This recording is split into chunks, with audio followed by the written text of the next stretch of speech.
so high definition at 1080p on your television isn't adequate. It's cool as shit. No, if you knew, but take it from me. Yeah, the hardest thing to make was with LEDs and their lasers now. Dimensions wild. You're a fucking moron.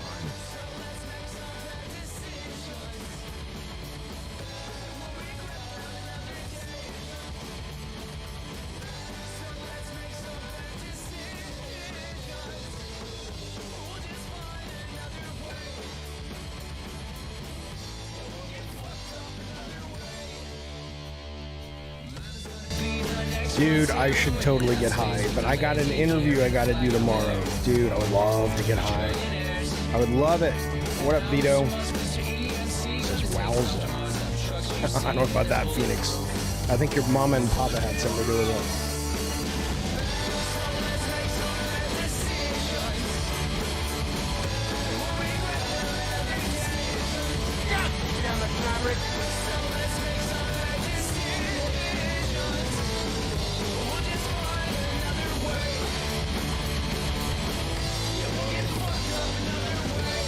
Go suck a big fucking dick.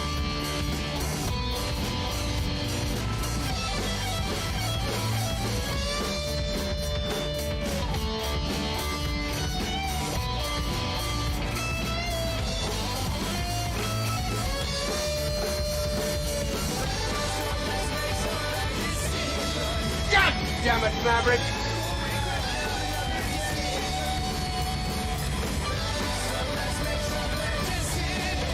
How dare you!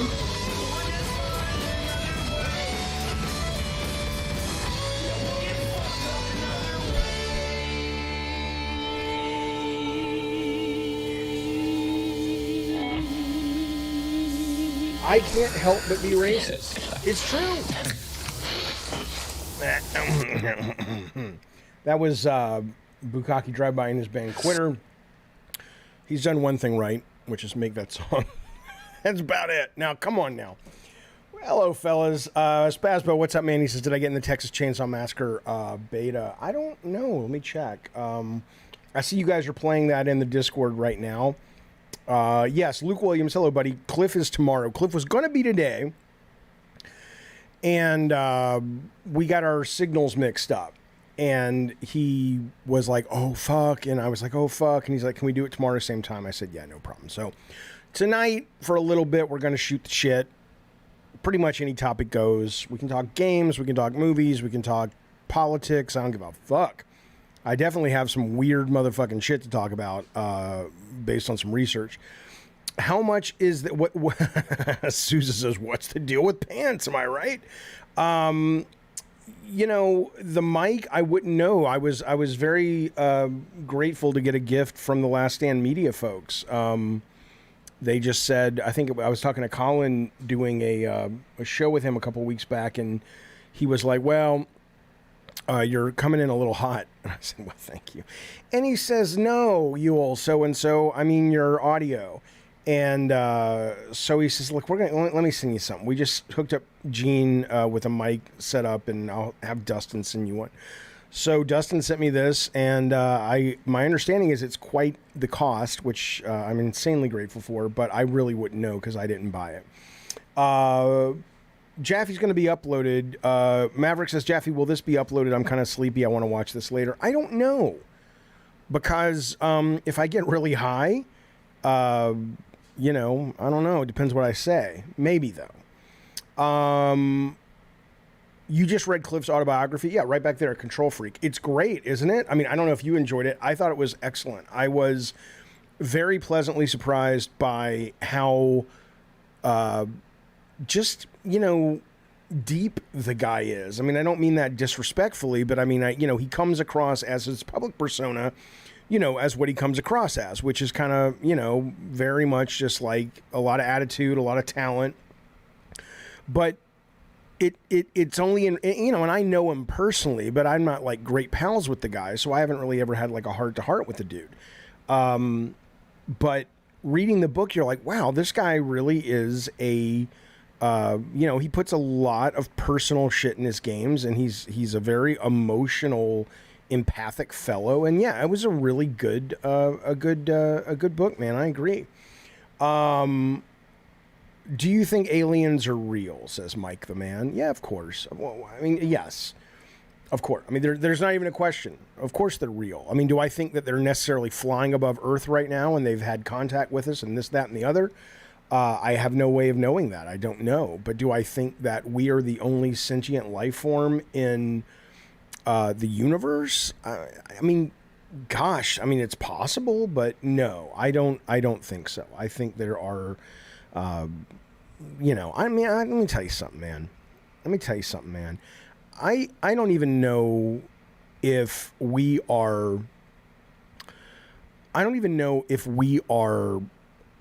alone in time, alone in our perceptions of what we can see, right? I mean, there's so much, even right in front of us. We can't visualize everything. We don't see the whole spectrum of light, let alone other, you know, possible, you know, smells and senses, and you know, I mean, so no, we know that we at least think we know that time is probably happening all at the same time, which just suggests time is a biological construct, or if that. So no, I think the idea that we're alone, no. The only thing I would suggest is maybe we are all the same entity, and in that way we're alone, but I don't fucking know. Aaron says outer space aliens, that's fiction. What? Why? What? We live in a massive environment. The idea that this is the only planet that rolled the dice and it came up life, really? Hey, Stoner Joe, he says, who wrote the ending lines of the first God of War? And from that point forward throughout the rest of the time, whenever men rode forth to battle, probably me. I mean, I worked with Marianne, I worked with Alex, so somebody could have taken that line and plussed it up, but that was certainly came from me, because the idea of Kratos being the God of War, you know, for all time, came from me. Hey, check it out. Petri Schmeichel of the Shtetl Schmeichels in Russia has says, hey, I like what you're doing here, Jaffe. I want to contribute. I want to show you where the horse bit me. Hey, I appreciate it, buddy. Thank you so much for joining the Diet Soda Soldiers. It's very generous and kind. Thanks, bud. I appreciate it. Petri is my best friend. Does David Jaffe support Robert Kennedy Jr.? I don't know. Is he a guy running for office? Do you think time travel is possible or impossible, since time is just how we perceive it? I think because it's all happening at once. The best way it was ever explained to me is time is like a book, right? Here, by the way, the Day One Patch Kids coloring book. Time is like a book, and everything is already written that will happen and has happened and is happening. And so it stands to reason, or maybe not reason, but it stands to assume that we should be able to somehow, or something should be able to somehow flip the pages forward and backwards in a book. But I don't know. Jaffe, question is, gaming the hobby you invest most money and time in? Sure. I mean, yeah. I mean, I don't really look at, I mean, it's a job and it's a hobby, right? So it's kind of the same thing to me. But yeah, I spend a lot of money on it. Hey, Drive-By, you old knucklehead. Drive-By has been a member for a month. He says, I subbed to your channel to watch your members-only videos, but you cannot watch members-only videos in the background. YouTube Premium. Oh, I know. It's annoying as fuck. Now, what I can tell you, and that's not me, man. I have talked to YouTube probably 6 times, and they're like, yeah, no, we've heard people say that. They don't want to fuck with it. They don't want to deal with it. I don't know why.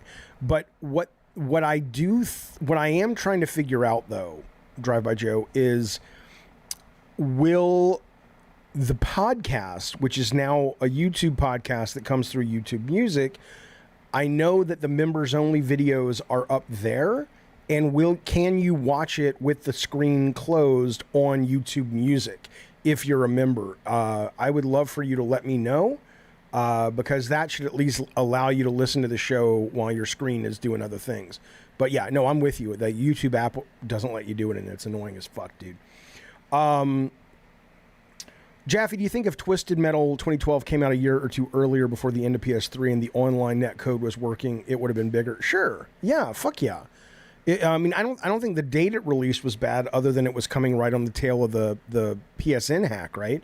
But the bigger issue was, the net code. I mean, the net code was just really not good in the sense of, that's wrong. I want to be clear. The net code was fucking awesome, but the code between the Eat Sleep Play content and the Sony backend content was not really mature enough to handle what we were trying to do. Jeff is wrong, says Saints Row. In my opinion, I think what you're doing now is important because you're creating a future Jaffe in the gaming industry. That's possible. And I'm also putting, a lot of data out there for my digital avatar when I'm dead and gone. Am I going to see The Flash? Yeah, probably.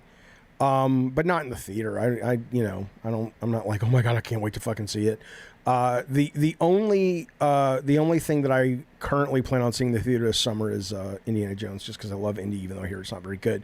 Stoner Joe says you got to pay for premium for vids to play with the app in the background. Yeah, but he's talking about members only vids. Those should be playing too, but they don't. Jaffe, what is your take on Last of Us Factions having a very rough development?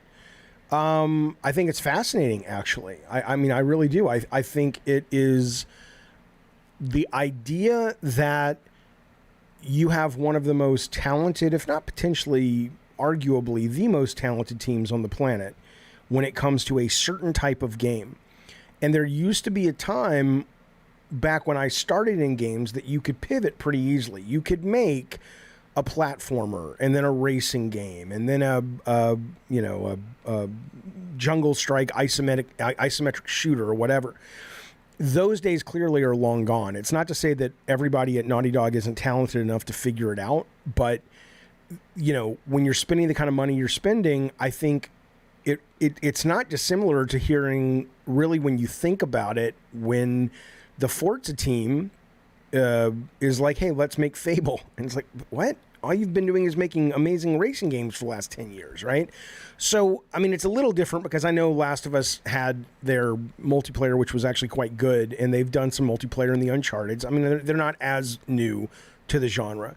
But when it comes to service-based games, I think, it's like, wow, that's pretty eye-opening, that no matter how much talent you've got, it really is a different kind of thing. It's like it's like when Michael Jordan went to play baseball.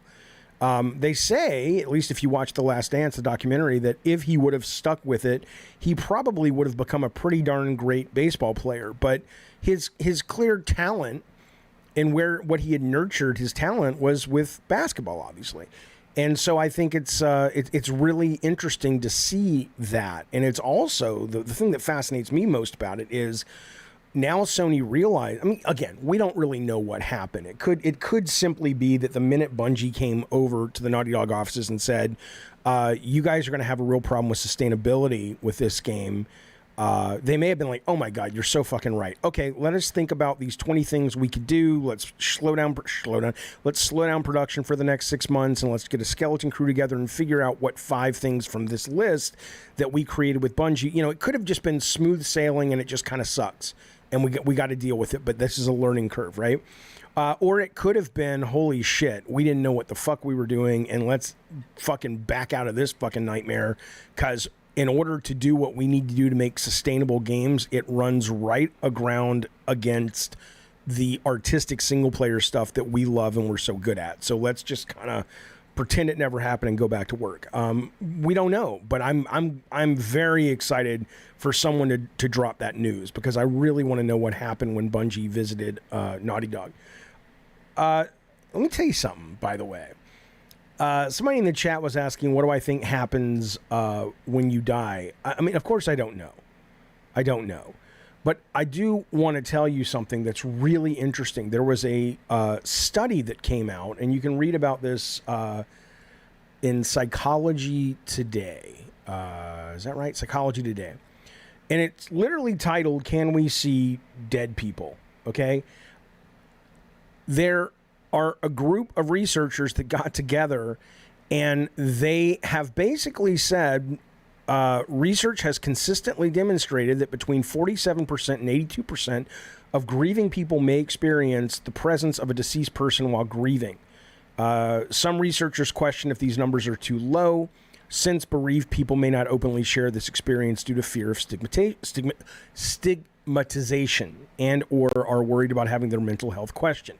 And then it goes into sort of how dreams, full body visitations, a conversation that you hear their voice, they're visited by an animal insect that corresponds to the ID'd deceased person's life. This is not woo-woo. This is psychology today.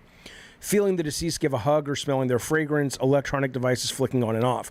The experiences range, but in all cases, says the article, all cases bereaved people simply get a gut feeling that a deceased person is around. Now, the reason I bring this up is psychology today is not saying that this is, there is life after death. They're like, hey, we're not making any kind of claims. The only claim we're making is the research shows for all cultures, all socioeconomic backgrounds, all there's not one group that escapes this phenomenon. And could it very well be a coping mechanism? Probably, possibly. Could it be that we evolved to have this coping mechanism? Because who knows? Maybe in the Neanderthal days, there were rash suicides when people would die because it was just like, I don't know what to do with this grief. And so we evolved to have this so the human race wouldn't wipe itself out every time somebody fucking dies that we love. I have no clue. Or maybe it really actually is evidence that, look, we don't know what it is, but we are in contact with these people. I don't fucking know. But the point is, though, I think asking humans to determine what happens after we die is almost like asking my dog, hey, what do you think is going on right now in the White House? And it's like maybe he can understand, well, there's a house and I smell something coming from it that is intriguing. Is that another dog? And there's a lot of activity. I don't really know. Right? I mean, it's so beyond when you start getting into the quantum stuff and you start getting into time, multiverse and time travel and consciousness and who the fuck knows, man. So I think you have to, I think you really have to,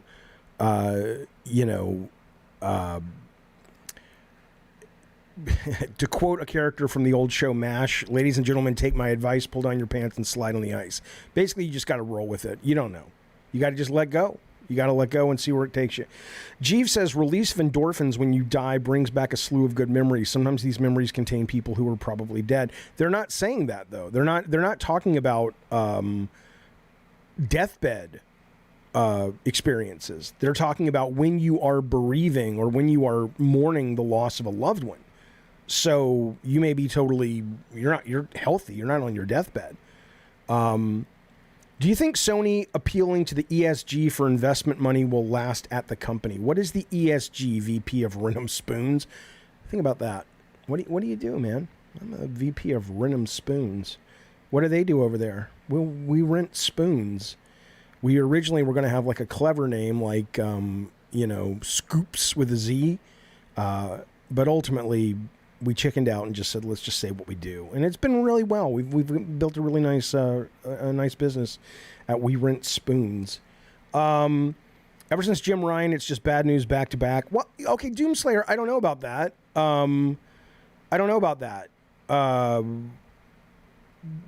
They're selling like hotcakes, whatever that means. They're selling a lot of PS5s.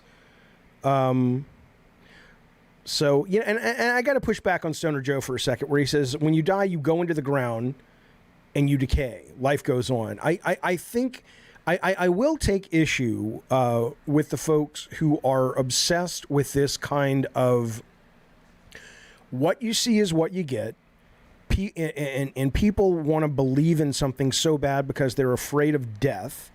And so they make up all this shit. But look, it's clear you rot. Nobody gives a shit. Nobody cares.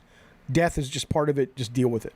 And I know sometimes, and I'm not saying you're doing this, Stoner Joe, but I know sometimes there are people who present that position as if they are sharing some kind of like tough love. Like, look, I hate to pour cold water on your spiritual woo-woo bullshit, but this is the way it is, right? The problem with that, though, and I'm not saying you're wrong, by the way, the problem with that is there are all kinds of things that we don't know, that we can't see, that we can't perceive. Even the idea when people say, well, you don't have any memory of what happened before you were alive, so why would you assume you would have memory afterwards? It's like, I don't have any memory of my life when I was 2. But I know it happened. I know I existed. I just, for whatever reason, in this case, the brain, wasn't developed enough to retain those memories. So, I don't know. I think the only real response is agnosticism. I don't mean religion-wise, but in terms of just what's going on, who knows? Who the fuck knows? The concept of heaven and hell was created to keep people in line. Sure, says Mitch Dosa. Of course. I don't believe in that. I'm totally atheist when it comes to that shit. Sad to hear they let you go from my job. Are you talking to somebody else? I haven't had a job in ages. And the last job I had was, you got to be talking to Trip. Because I don't want this to be a topic right now. Oops. But I was let go from a major game company yesterday for being uncomfortable telling their docs the details of a sexual assault. They have doctors at a video game company? Well, I'm sorry to hear you lost your job. But yeah, that sucks, man. But it sounds like, fuck them. I mean, it sounds like did they not want to hear the details of sexual assault? In which case, fuck them. I told you guys on the previous show, I know this person, and it may very well be coming to light because I got some new information, but it's not my story to share yet. It may never be my story, but she filled me in and shared it with me. I was amazed by the story she told me of what happened at a very big video game company involving some very big fucking very famous video game players. It's and not players like gamers, but like, you know, in the industry. I don't understand. Let me tell you something. I will fucking go on the record at this point. Hang on. I'll go on the record after this call. Hello there. My name is David Jaffe, and I'm here to fix your window panes. Hello? I'm not really here to fix your... Anyway. Please interview Hip Hop Gamer again. Hearing his stories about racism in the industry is eye-opening. I would love to. Yeah, he's awesome.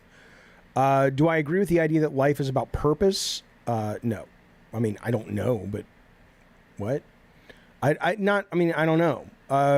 I'll get back to that. Jaffe, what mic did they give you? I think it's called a Shure something, Shure 7 something or other. I don't know much about sound, obviously.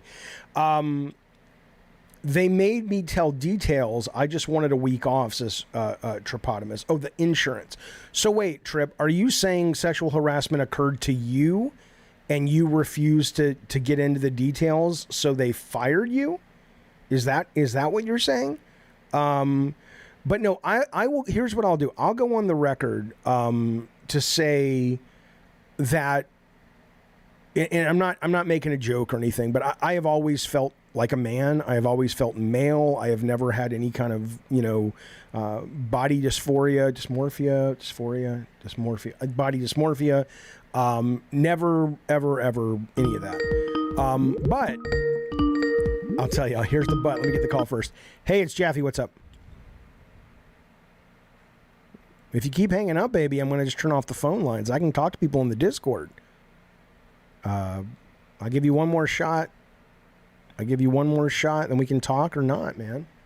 But anyway, so I have never... I've always felt male. But I will say, there is a point when I hear about my fellow gender folk, other men, my chemical makeup is clearly different to some degree because I don't understand. Okay, I'm going to try this one more time. We'll see what happens. What's up? It's Jaffe.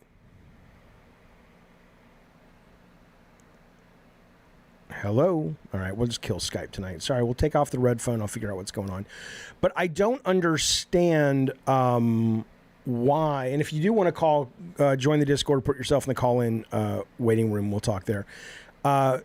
Men do all these things that I hear about, and when they're called out and you ask them about it, and it's like they'll say things like, or you'll hear like, oh, it's about power, or it's about they're threatened, or it's about, and I'm just like, I've never felt that way about women.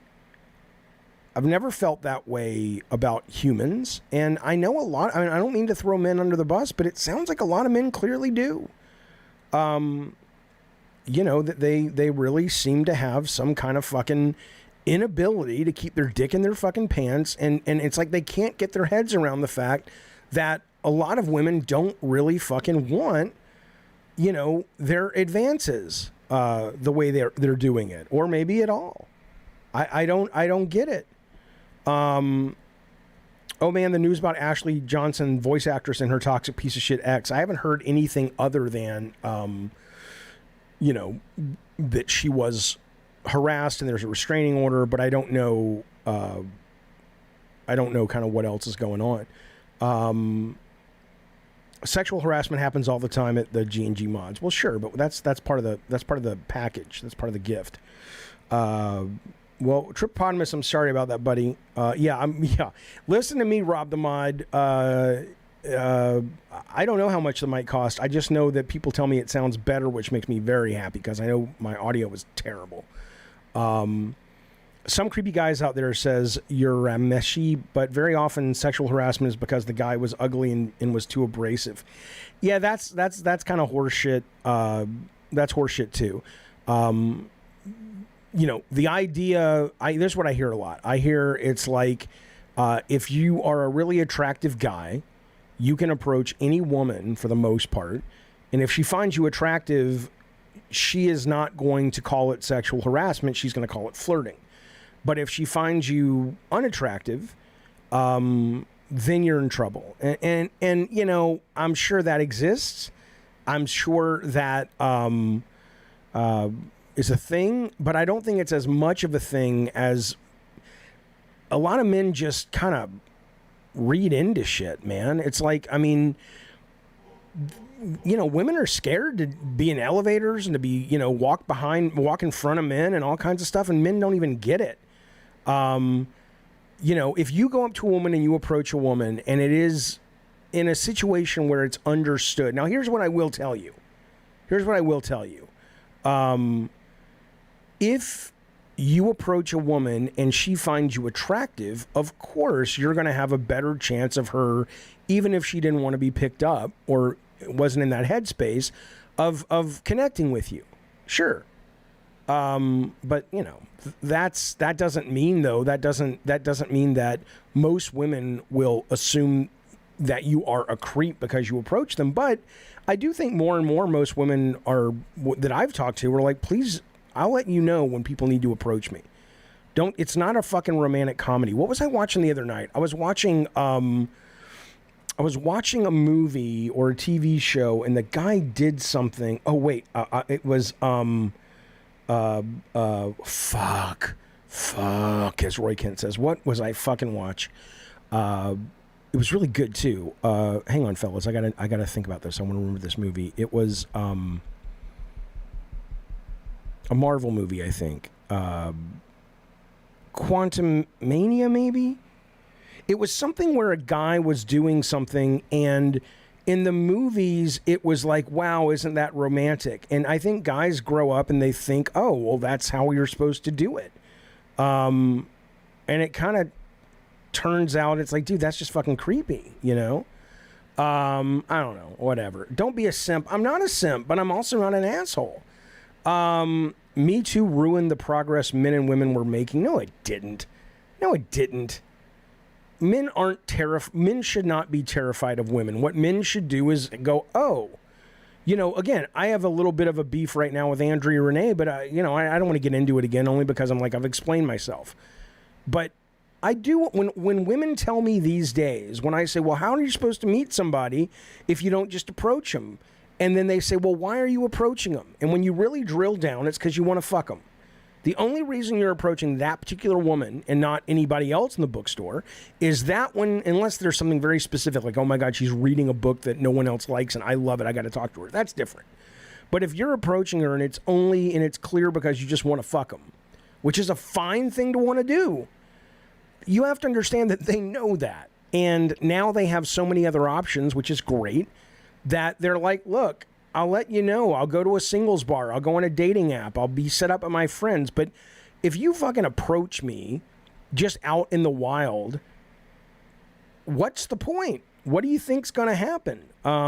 It's clear, you know, I just think guys make a lot of assumptions, like Alexander's saying, Me Too ruined the progress men and women were making. Are you kidding? This woman I talked to the other day who's got got details on some very high-level people in video games said if it wasn't for the Me Too movement, she would never have felt comfortable coming out and expressing what had happened to her. So, I don't know. It's whatever. Doomslayer's the one who has it all wrong, though. Listen to this. He says, I'm scared to be in elevators, too, but it has nothing to do with women. What if it drops? Do you realize the only elevator that has ever actually dropped by accident, there was only one or two.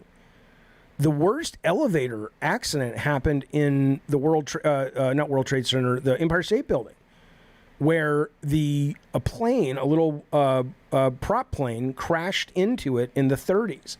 And there was a woman, I know you're just joking, but I love this story. It's fascinating. There's a woman on it, and she plummeted all the way from like almost at the top of the structure to the bottom. And she didn't die. Every bone in her body was pulverized. I mean, it wasn't pulverized. She lived. But, I mean, elevators are actually quite safe, believe it or not. Yeah, Tripopotamus says, in my opinion, the fact you're talking about Me Too proves it was a success. Right, of course.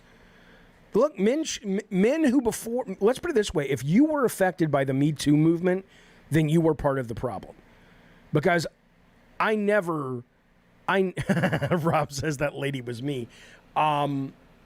I can't help but be racist. Yeah. It's true. The thing is, look, if the Me Too movement bothered you or it's affected you, then you were part of the reason there was a Me Too movement.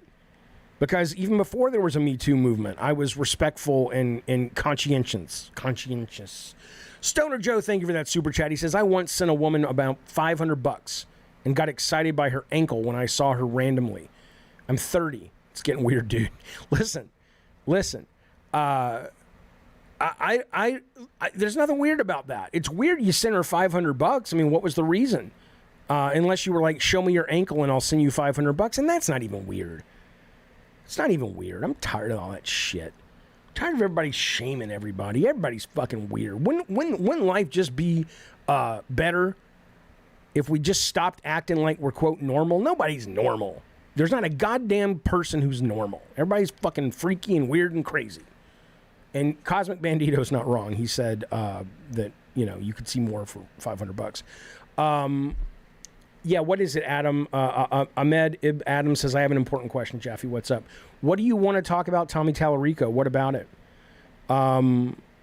Crazy's always been the new normal. It's just that it's nice to see the younger generation abandoning the concept of normal. It's so stupid.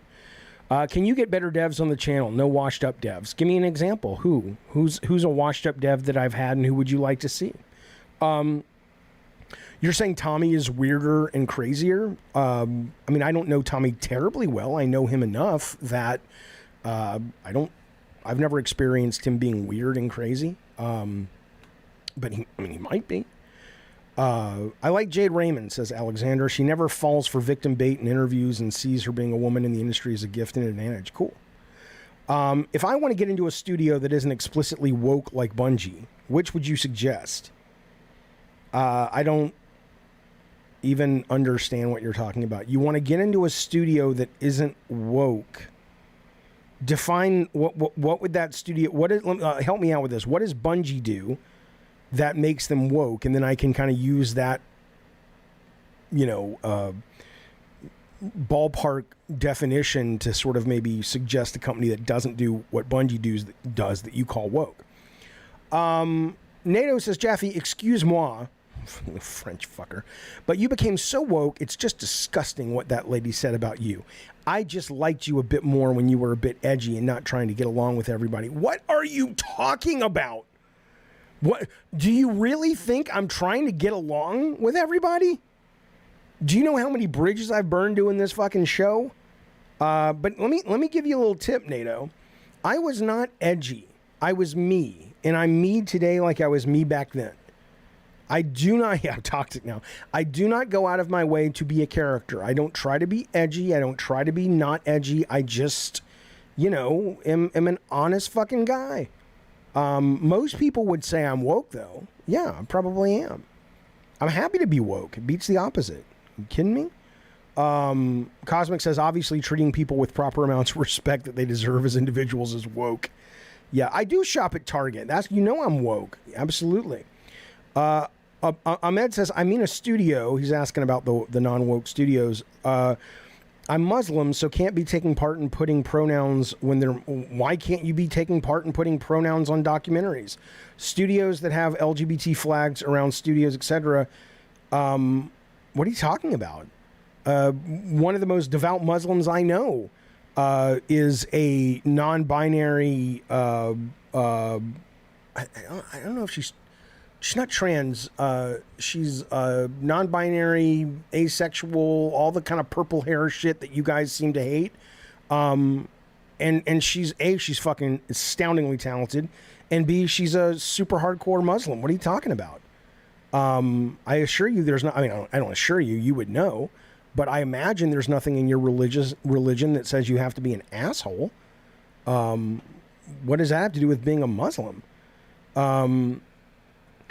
Thrilla 666, thanks, buddy. He says Adam Driver is Mr. Fantastic. What do you think? Look, I think good actors are good actors, and Adam Driver is a very good actor, and he can make it work. I don't care that he doesn't have to look like Mr. Fantastic for me. But frankly, Adam Driver is a very broody dude.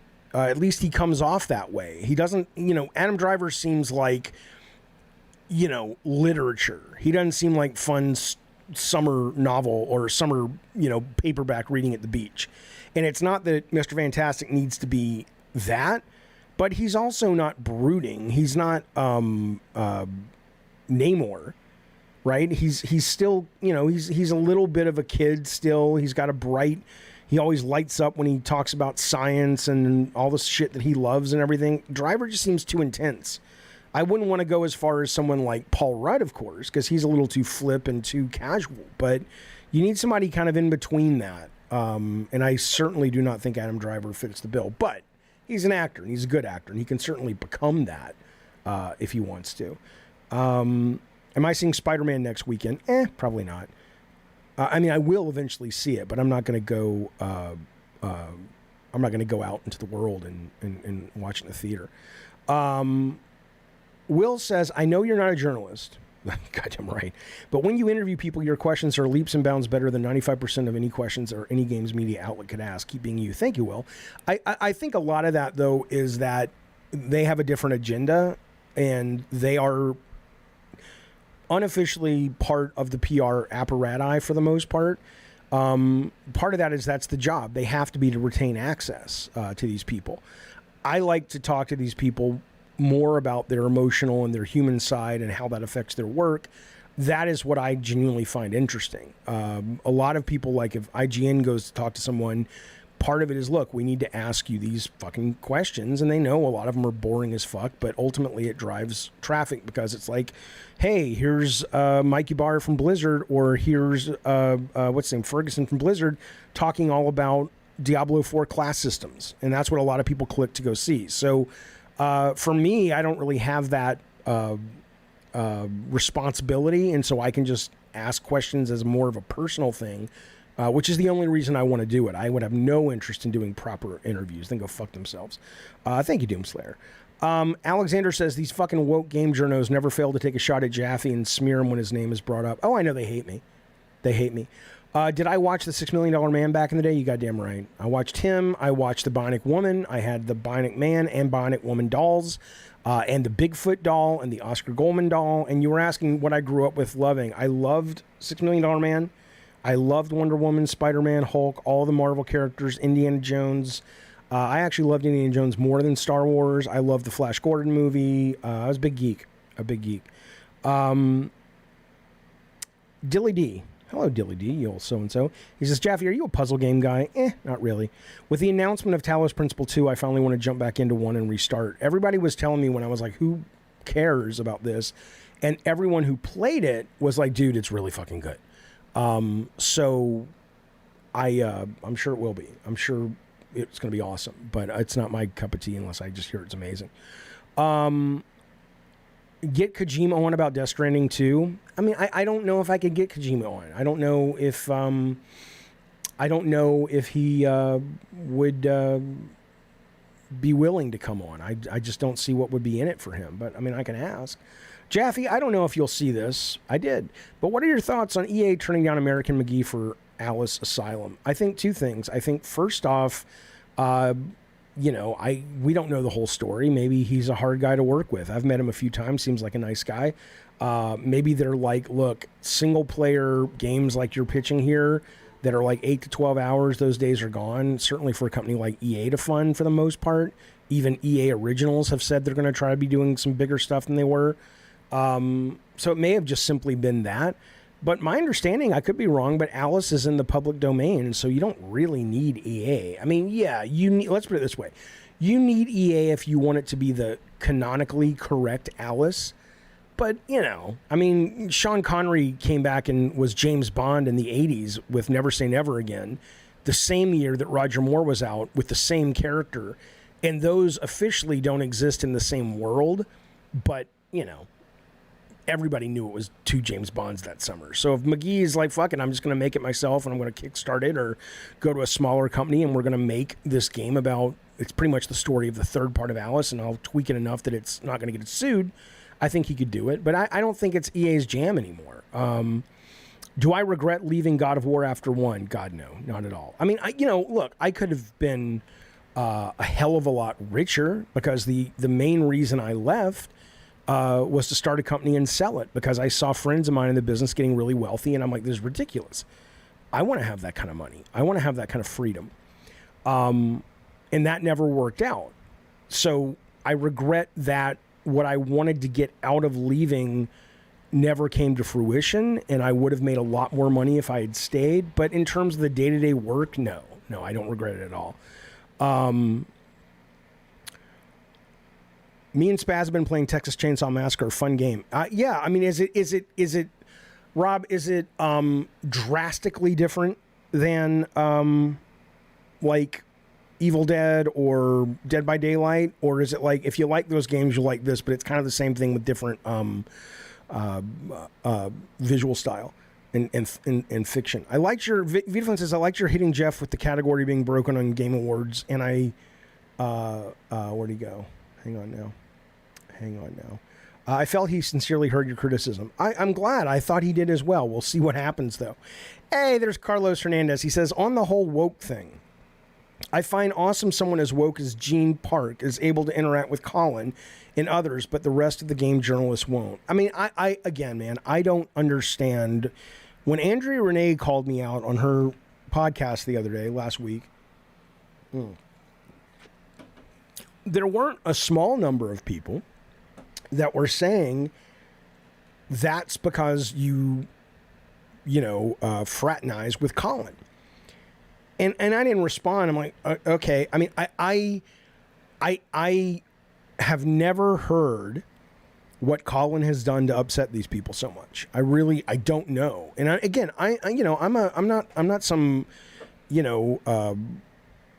I'll forgive anything. If it came out, it's like, dude, it won't come out because it didn't happen, but I'm reaching for something awful here. Like an example, if Colin Moriarty was known, to send 10% of his paycheck every 2 weeks to neo-Nazis of America, okay, I didn't know that.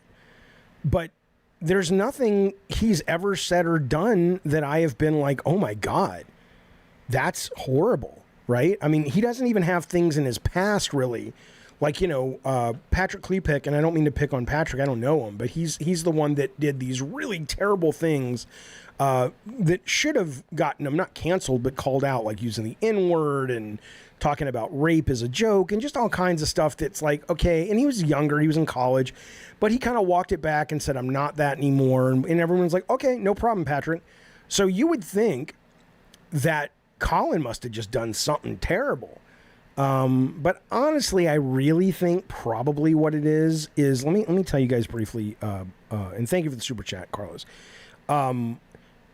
You can still find this like somewhere on my blog because I think it's still published. I wrote something 10 years ago, and it was a blog post or somewhere around that time. And I just said, it may have been when Gertzman got kicked out of GameSpot, or it was something was happening in the game journalist sphere that it was like, God, that's shitty. And I said, Kickstarter was really coming up, and I said we should just kickstart 100K, and every extra 100K we get goes to another journalist. But we fund a journalist for a year for 100K. They don't have to answer to anybody, and they write what they want without any of the bullshit that everyone is saying that we hate about games journalism. And I assumed, stupidly, that the games journalist would be like, yeah, Jeffy, that's a great fucking idea.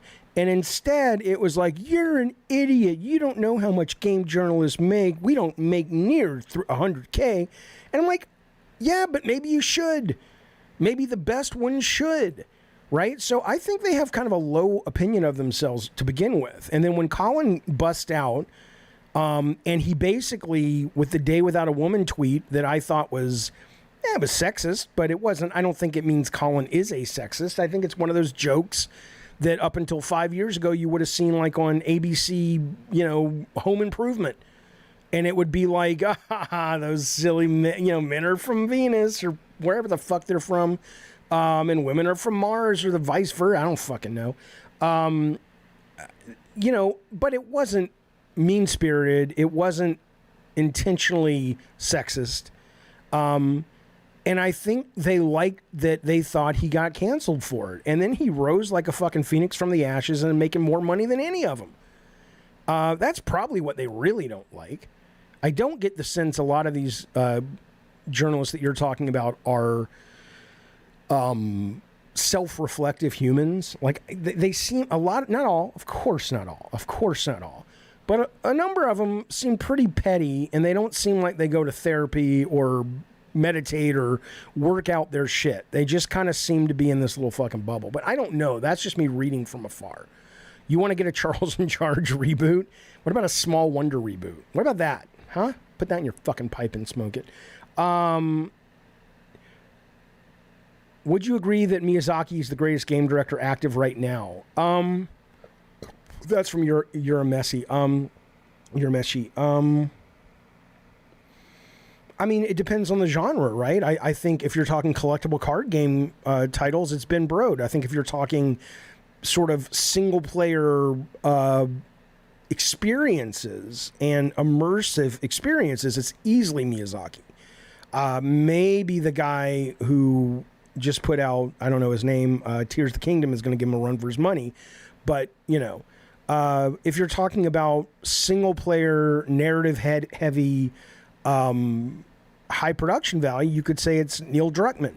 We'll see what Quarry does with the second game. If Quarry hits it out of the park again, he would be in that list. So I think you really have to define what you're looking for. Director is such a broad term, Megadavo says thank you for the super chat, Megadavo. Once again, he wants you to know that that Xbox is trash. This goes out to Megadavo. Everybody hates you. Oh, yeah. And I'm glad your husband died. Yeah, that's true. He probably killed himself. It's terrible.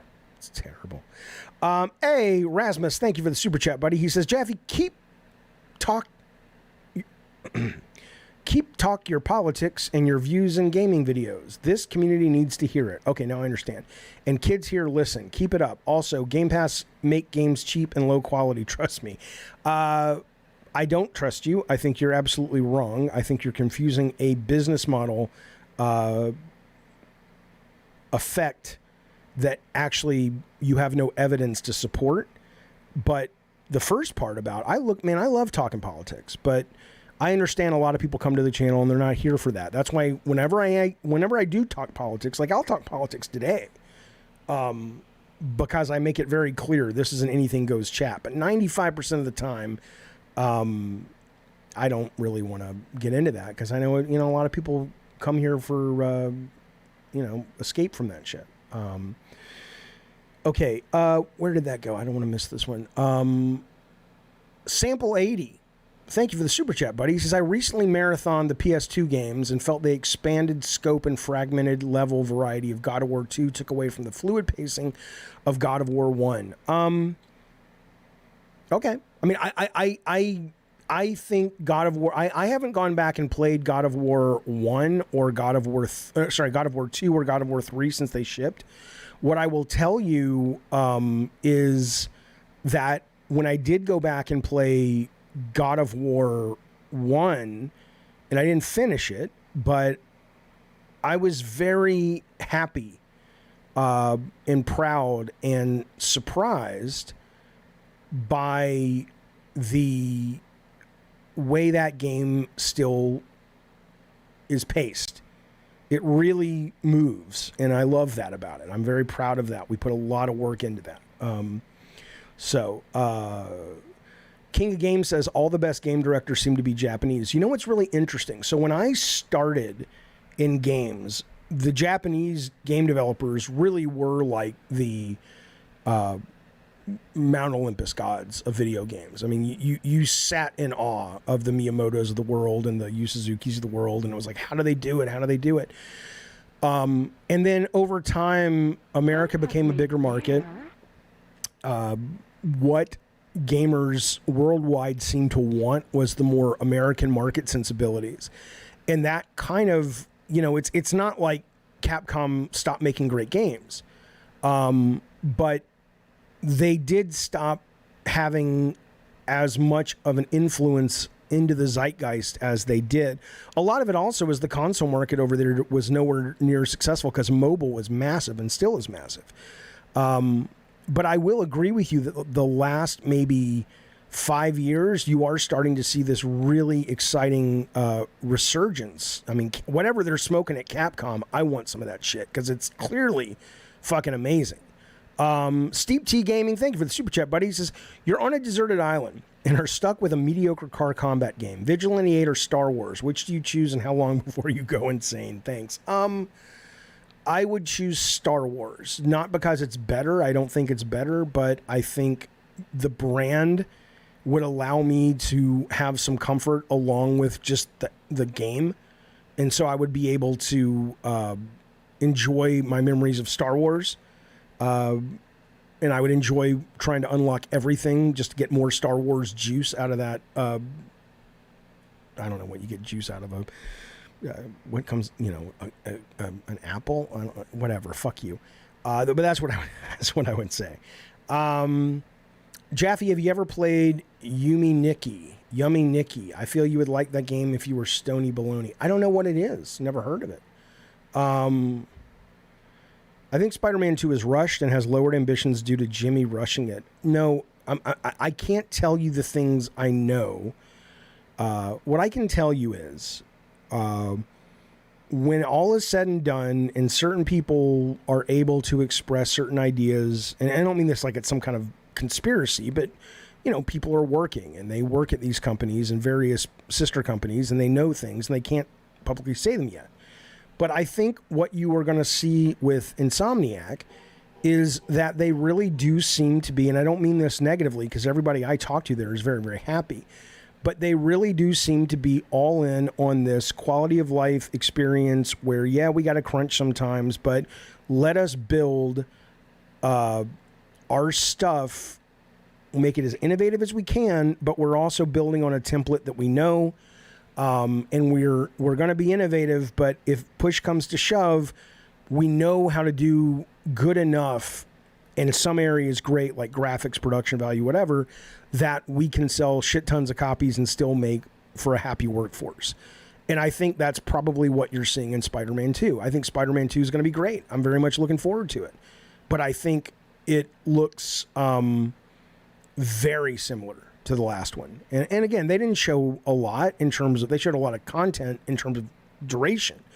But I have to imagine there's going to be really cool gameplay that comes from switching between Miles and Spider-Man. Like what they showed when they were swinging after the boats really was irrelevant. It's like, okay, now you're Miles, now you're Spidey. But I think they'll be able to do things like let you choose at times who to switch. And in that, they have different power sets, and that affects maybe how you play a mission. There are lots of puzzles that they could do in battle scenarios they could do where switching quickly between the two characters allows for some really interesting gameplay. So I'm day one. I think it looks great. I'm looking forward to it. But yeah, I get the complaints that it looks like DLC. I mean, I'm going to say it again, and you either know what I mean or you don't. It's not an insult. I'm buying it day one. But it is that, it's like we know what this is. We know the formula. People love it. Let's do it again. Let's do it again. Let's do it again. And as long as they work, it works. So that's what I would say to that. Vitaphone, thank you, buddy. He says, talking with somebody like Sargon Akkad, being a journalist, journo interloper, perceived, and being crass put you on the hit list. You don't echo all the left's sentiments. Okay, I think I understand what you're saying. Talking with someone like Sargon, which I can't imagine these people knew and tracked, but whatever. Being a perceived journo interloper. What is interloper? Isn't that like a pretender? And being crass put you on the hit list. Well, I'm not really left. I'm progressive. I mean, I think if you say, Jaffe, are you left? Are you liberal? Or are you progressive? I would say I'm progressive. Because some of the liberal stuff today, I find, not very well thought out, is what I would say. But thank you for that super chat, buddy. I appreciate it. Jaffe, you should stream Gollum. I almost bought it, Susie, yesterday. And I'm like, it's 70, 60 bucks. I'm not going to play. It's going to be terrible. Rob says I look like Gollum DLC. You can go fuck yourself, you piece of shit. You piece of shit. I agree. One Winged Angel says, I love the dark side Peter Parker. Yeah, I think it would be fun to play with that. Absolutely. And that would be cool, too. They might do stuff, where as you are Peter inside the suit, maybe the controls change because there's this internal conflict. And suddenly it's like, oh, shit, he's really powerful when you play as Peter Venom, but it's a much more complicated or difficult character to control. And so you can be Miles, but he's not going to be as strong, or you can be Peter Venom and he's going to be a fucking badass, but you've got to be really on your toes if you want to control this kind of multiple personality creature that's running around the Spider-Man game. I mean, there's a lot they could do with it, and I'm sure they will do some of that. They just didn't show that yet. Biohazard says Insomniac could work harder, but they're choosing the easier options because they can still make loads of money, and it doesn't sound like the passion is high. I don't know if I would agree with you that the passion is not high, but I think they are going, if we don't have to kill ourselves, let's not kill ourselves. Let's make games we love, games we're proud of, games that do really well, games that make us a lot of money, but we can live in this space right now, and we're good. That's what it seems like is happening there. And look, let's be fair. They're the only company that's consistently putting product out, other than Capcom, but like at first party, right? I mean, what have we had so far from these guys? We've had Ratchet, we've had Spidey 1, we've had Miles, now we have Spidey 2, and I think there was one more. Kevin says, I'll be honest, the black suit Spidey and Spidey 2 look kind of cringy. I didn't think it looked cringy. I thought it looked puffy. It was kind of weird, right? It had this, it felt like he was almost wearing kind of like a ski jacket, like the black Venom all around him, or the black symbiote was just, it didn't feel streamlined. Like, I mean, I have the issue of Peter Parker getting the black suit for the very first time. And the cover, it's like, I forget, it's very famous, but I'm drawing a blank on it. It's like, and then there was a costume or something like that. And that thing is streamlined and sleek, and it's almost like painted on his body. But when you see it in the game, yeah, I mean, whatever. It's not like I'm not going to like the game because of it. But it does feel feels a little off. little off, but what? That's fine. Travis, thank you, buddy, for that very generous super chat. He says, Jaffe, how are you? I'm good. I'm very good. I think that The West Wing is amazing, and I'm also at the point where I don't care anymore about like Phil Collins. Okay, so they're very disparate things you're saying. Let's take The West Wing first. The West Wing is probably my favorite TV show of all time. It's hard to watch The West Wing these days because it is so clear. Like when I first came to The West Wing back in 2012 is when I watched it, which was long after it was off the air. It was very clearly a fantasy, and it was very clearly a liberal or a progressive fantasy. But it was a fantasy in the way that it's like, yeah, but maybe if we just got our shit together, we could have that, or at least a semblance of that. Now, because of just what has happened in this country and what has come to light that's probably always been there, we're just more aware of it now.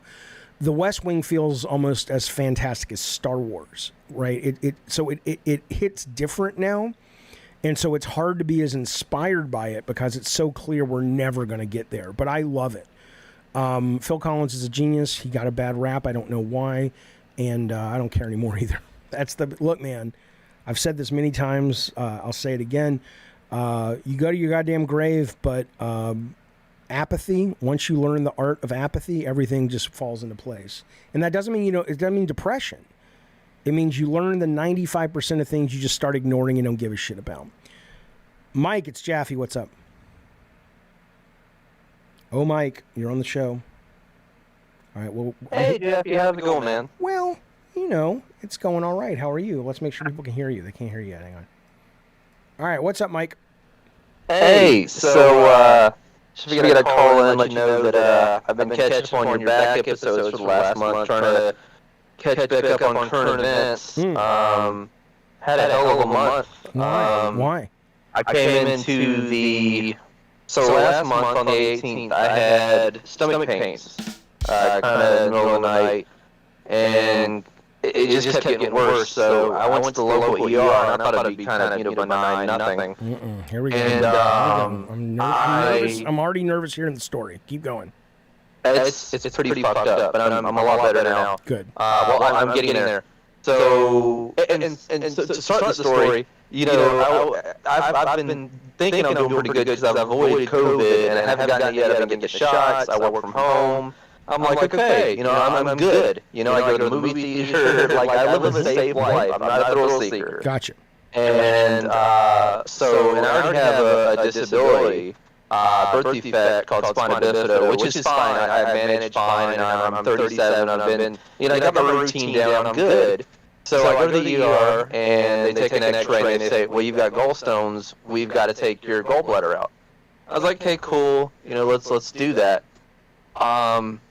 My parents tell me, because they were here and my girlfriend was here, that I had the surgery 2 days later, and then I went into septic shock. Going to a coma? The day after surgery, which basically means your blood pressure plummets. I stopped breathing. They put me on a ventilator, put me on all these machines, and I was in a medicated coma, they said, for 9 days. Okay, before you go forward, when you're in the medicated coma, do you have any recollection, or was it like you went? Yes. Okay, talk to me. What happened? What did you think? It's horrifying. It's horrifying. Tell me. You don't just go to sleep. Nightmare after nightmare, people suffocating me, wild dreams of being held for ransom by gangs. You can't So it was move. you were not aware you were in a coma. You thought you were having these experiences. I thought it was really happening. It was the most real, visceral thing I've ever experienced. In fact, when I woke up and I came out of that, I remember telling anybody that would listen to the hospital that a particular nurse was abusing me. And of course she wasn't, but I believed it 100%. I didn't know why, but in those dreams, you cannot differentiate. That's your reality. But nowhere in the coma did you realize, I'm sleeping, why am I not waking up? You were just having one REM experience after another that were all negative. Well, what it was I was on I had a breathing tube in Yep. because I couldn't breathe on my own, and all of the most of the dreams involved me like suffocating, like somebody was trying like people pouring gasoline into my mouth, Oh my and God. then they Okay. would be like next to me, and they'd be like, "It'll be over soon, it's okay," and they'd be holding me down, and I'm like, "What the fuck is this?" But I couldn't talk at all.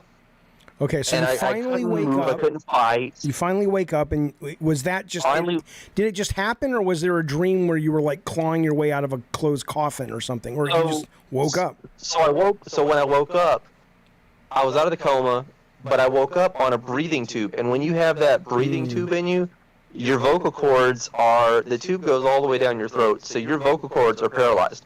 You can't begin to speak. Like, there's nobody home. So my mom is there, my dad's there.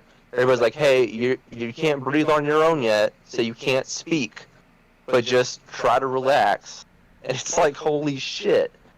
So you're wondering all these things like, how long is this going to last? Is this permanent? Am I going Right. to speak again? And the whole time I would have my glasses on. And so I'm trying to tell them, "Hey, give me my glasses." And that took 2 days for them to figure out. They didn't want But to it's give you a like- pad of paper to write with? They gave me a pen and paper, but I was writing nonsense. Okay. They couldn't make sense of what I was writing, and I knew what I wanted to say, but they couldn't make sense of it. And I guess it's because I was still loopy. Okay. Um, Gotcha. So I finally started, and they must have knocked me out after my parents left, because all I remember is like 5 or 6 sessions of them coming in saying, "Hey," checking in. For about 30 minutes, I'd give them a hug, and then I just kept remembering that, like the next day. So they must have been knocking me out All when my right, so parents weren't in there, so which you was eventually got great. better though, and that Got sounds better. awful. But I'm glad you're Got better. better. I'm glad you're okay. It sounds terrifying. Yeah. And So welcome while I back. was in the coma, they put me on these medications called pressors. Okay. And what pressors do is they try to. So you have low blood pressure. When that happens, your organs can fail. Like, you have to have blood circulating through your body. Okay. So what pressors do is they're Actually, a necessary evil. I'm getting bored, Mike. I'm getting bored. What do we do about Okay. that? Get to the meat. I have to tell you the thing. Yeah, I know, but I'm tired of the foreplay. I want to get right to the in and out. Let's Okay. go. So the pressors, they keep the blood flowing to the core, but not the extremities. Nothing has changed. My feet didn't make it. They turned black. I had to have 2 amputations. Holy shit! You lost your feet, I lost my feet below the knee. dude. You wait. You lost your everything below the I knee. lost about 4 or 5 inches below the knee is gone on both legs. Okay, so when did this happen? This happened when they decided that my feet weren't going to heal and they No. weren't going to regain Time-wise, how circulation. long ago did this happen for you? 2.5 weeks ago. Holy fuck, dude. I'm calling you from rehab. Okay, so let's talk about this. So, oh, god damn. Okay, number one, phantom pain. Is it real? Do you still feel they're there? I felt my foot tickling for the longest time, and it's starting to fade away. And when I call them my nubs. When I touch the upper portion of my nub, I feel it on the bottom. So the nerves are still there, and totally confused. When I hang my legs, there's like this pressure, this kind of uncomfortable pressure, and the doctor said it's my body trying to relearn how to circulate blood through my body because it can't get to my feet anymore. So it's like confused. So it's like blood is pooling at the bottom where the incision is. How old are you? 37. Okay, so the reason I ask is because, and I don't know if it is, the apathy I've embraced in the last 5 years or what, or age or both, but, there was a time when I would have heard this story. I mean, it's a terrifying story in terms of especially the coma part. But it's like you're here, you don't have cancer, you're not dying, they saved your life, Yeah. And yeah, you lost your. I mean, that sucks. It's your bag of hammers now, right? I watched this documentary the other night with Michael J. Fox, who basically is like, dude, I ain't gonna make it to 80. I'm not gonna make it to 70. I mean, this guy cannot control his fucking body. He's miserable, right? And I'm like, yeah, it sucks. You lost your legs, your bottom of your legs. But I mean, is it as traumatic as it? A lot of people, like, I used to think that would be so traumatic, and now I just go, well, you get the fucking things you stick on them to walk. A lot of people have those now. You know, you rehab, get on with your dreams in your life, right? I mean, is that just me being shitty to you and having that response? Is it a much more emotional trauma that you really do have to process? Yeah, I mean, it's one thing to hear it, but to go through it, it's like I'll tell some of these nurses things, and they're like da da da da, yeah, and they're just doing their thing, and I'm like, have you ever been in the hospital before? Have you ever had surgery? And they're like, no. So unless you've been through it, in any event, right? That's what I'm asking. So it seems like it wouldn't be as traumatic as it used to feel when I was younger, but that's just me then because I haven't gone through it. But you're saying there is a real loss here that is hitting you hard.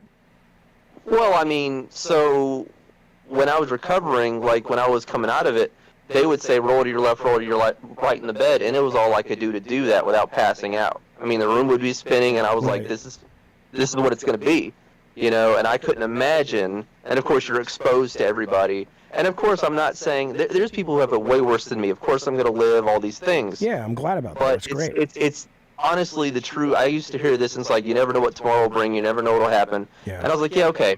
It's the fucking honest truth.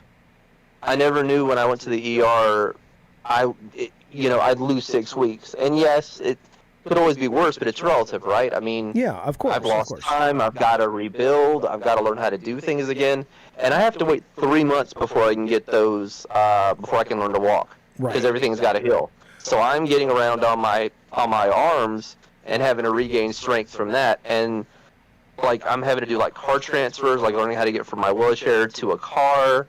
I'm probably gonna have to use hand controls to drive again. So yeah, I mean, all the big fucking pain in the ass. But I'm glad you're alive. Yeah. Let me ask you this: the obvious question. No, it's not. Sure. What's your girlfriend think? Is she gonna stay with you? Katie.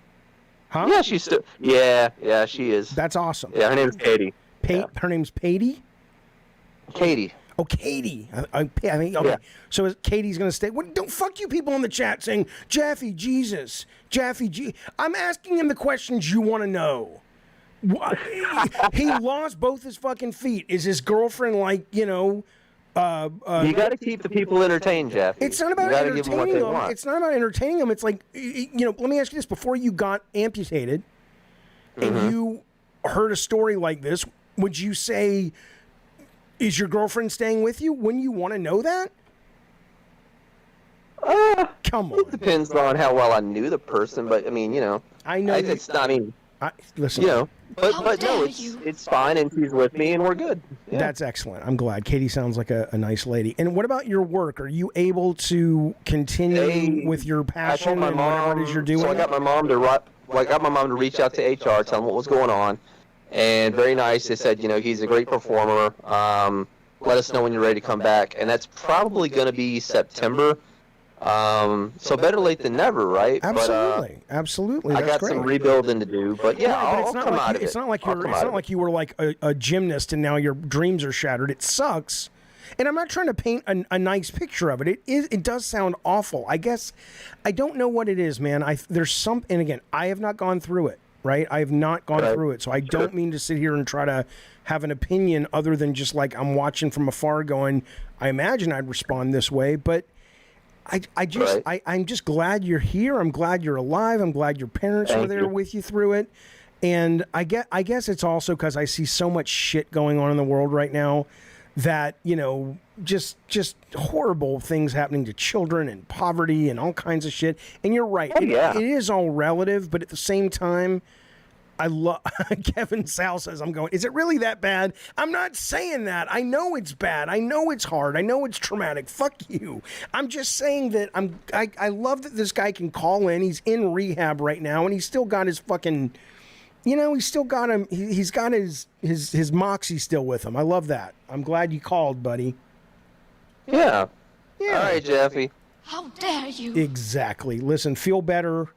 Come on now. What am I supposed to say? Feel better, and you need to call in on camera so we can see. We all want to see it now. We all I've want to never see the called it nubs. on camera. Is that a thing? Yeah, call in on the Discord. Put yourself on camera. I want to see the nubs. I mean, I could do it whenever. Let's do it right now. Let's see the nubs. Let's do it right now. Okay, hold on. We're going to see the nubs, folks. And don't act like the fuck you people in the chat. Acting like you don't... It looks like fucking CG. I'm still beside myself about it. And when you're... Well, we'll talk about it. Let's put you on. See. Okay, so I can...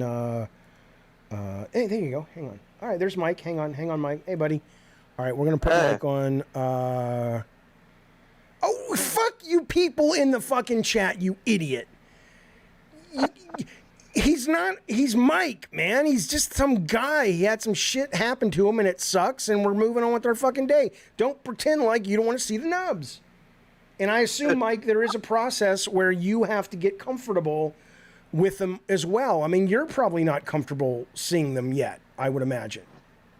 Yeah, it's a whole thing. And when you don't have that counterbalance when you're moving around, it feels weird, like to move my legs up and not be able to cross them, and it's different. I got to get used to it. Yeah. It's but I'll get there. I know you'll get there. Fuck these people in the chat that act like you can't do it. I don't like it. I don't like how they're treating you, Michael. There he is up there, folks. All right, so Mike, you are on the camera. We all see you. Hang on, don't do it yet. I'm trying to figure out how to change the camera angle, and it's not wanting to let me do it on Discord. Let's be clear. You are almost 40, and you look like you're 20 fucking 5. There they are. Look at that. The nubs. Come on, fellas. That's awesome. So, okay. I'm just like, he's got nubs. You weren't expecting the call, were you? You're like, holy shit. No, I mean, I wasn't expecting the call, of course, but it's Free Swim Saturday, Michael, so we can talk about whatever we want. I would love for you to put the nurse on that, although she's not in rehab, she's at the hospital, right, where she diddled you and all that. Come on. There's some pretty nurses here. I bet there are. Can I see one? They are. I don't have any meds or anything. I'm due to go home on the 30th. Okay. So it's just me in here right now. Me and my 13 channels. If it wasn't for Wi-Fi and you guys, I'd be bored out of my mind. I love that we get to be hanging out with you. That's wonderful. We're keeping you company. Somebody says you look like Greg Miller's brother. Yeah, I do kind of have a resemblance to him. A little bit. RPG wants you to... I don't know... Now, look, I don't know what this means, but he paid for a super chat, so I'm obligated. He says, Mike, diddle the nubs. I don't know what that means. I don't want to diddle the nubs because they're still pretty sensitive, but give me about a month and I'll diddle the nubs for a little cat. You got to get you know what you could do? I bet there are OnlyFans channels, like, people are really into the nubs. Don't you think? That's got to be a fetish. There's all sorts of... Oh, sure. Yeah. My totally. God. What about being with a woman with a vagina so large that she could use the nub as a penis? I mean, that would be amazing.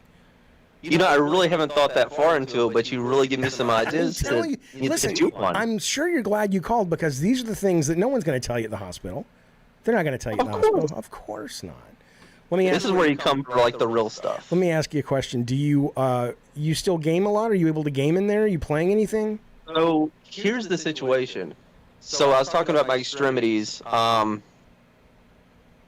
Shit, man. So that's what happened on your foot. Yeah. Well, my feet were just all fucking black. I mean, they were gone. My fingers, believe it or not, used to be a lot more black. I don't mean to interrupt, but I'm confused. So was that gradual? Did the doctors know, like, oh shit, man, that's starting to occur, or was it like it just happened?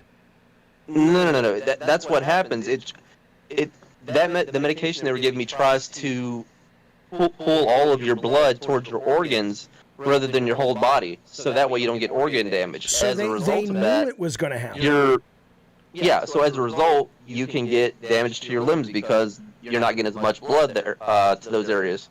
But what should happen is the black should go away, and I should gradually get some feeling because right now it's like tingly, kind of painful tingle. Yeah. And I don't really want a game. I mean, I'm asking people to like open milk for me and stuff, and all sorts of shit. But it's getting better. It's getting better. Okay, so this happened 3 weeks ago. This happened. This whole thing started on the 18th of last month, so a little over 6 weeks ago. So have you been able to masturbate with the hand like that? I mean, what do you do? Is Katie gonna help or? Well, I tested things out to make sure I was, that still works. Yep. The plumbing still works. Okay, but what do you do with the fingers though? Do you get Katie to help? She's got to help. Is she there? Put her on. She's got to take one for the spirit here, baby. I listen. I'm just fucking with you. You know that, but yeah, that sucks. You can't game either. So what are you watching a lot of? Like, what are you occupying your time with? If you got 13 channels, you got your laptop. What do you do? What are you spending time with? So I watch a lot of YouTube. I'm happy when you're on because I'm like, okay, come on, Jappy. I mean, it's true. Like I was a member, and then I got to get working again. Well, look. Soon you'll be back on your feet, and you can afford to be a member. Come on now. Don't say that. Unless somebody wants to gift me, that would be freaking awesome. Hey, man, I would love to gift you. Unfortunately, YouTube has this dumb policy right now where you can't individually say, I want to gift Mike, right? You have to just, it's random.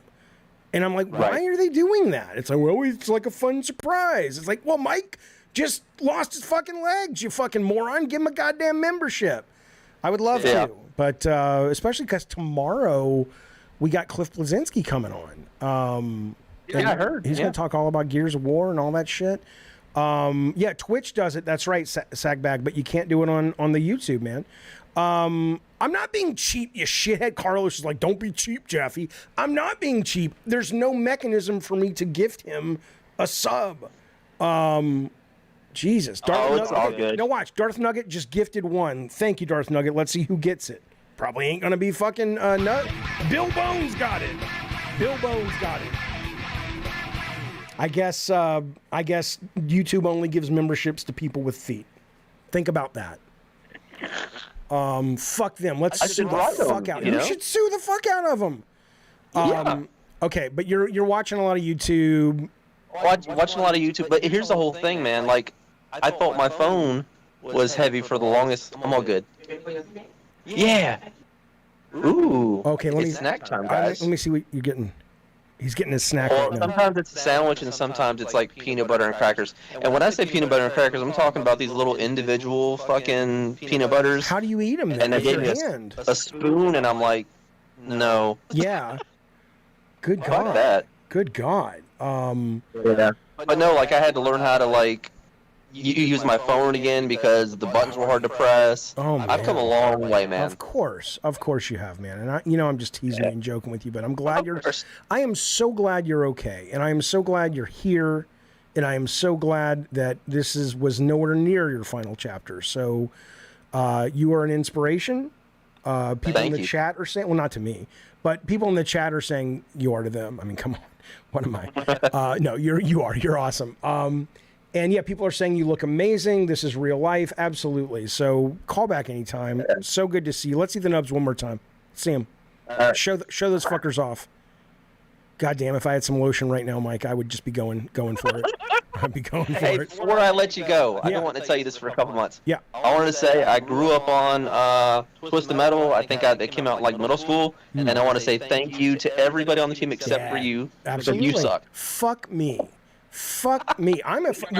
You may not have known this, and honestly, my sound's so fucked up, I don't even know if you can hear this, but the truth of the matter is, tell me if you can hear this, because this is from the bottom of my heart. I can't help but be racist. It's true. Can you hear that? Yeah, it's true. It's absolutely true. So, all right, Michael, be better, feel better, call back anytime. Great talking to you. All right, guys, thanks for all the support. Bye. There he goes, fellas. Look at that. Good old Mike of the Cincinnati Mikes. That's what a story.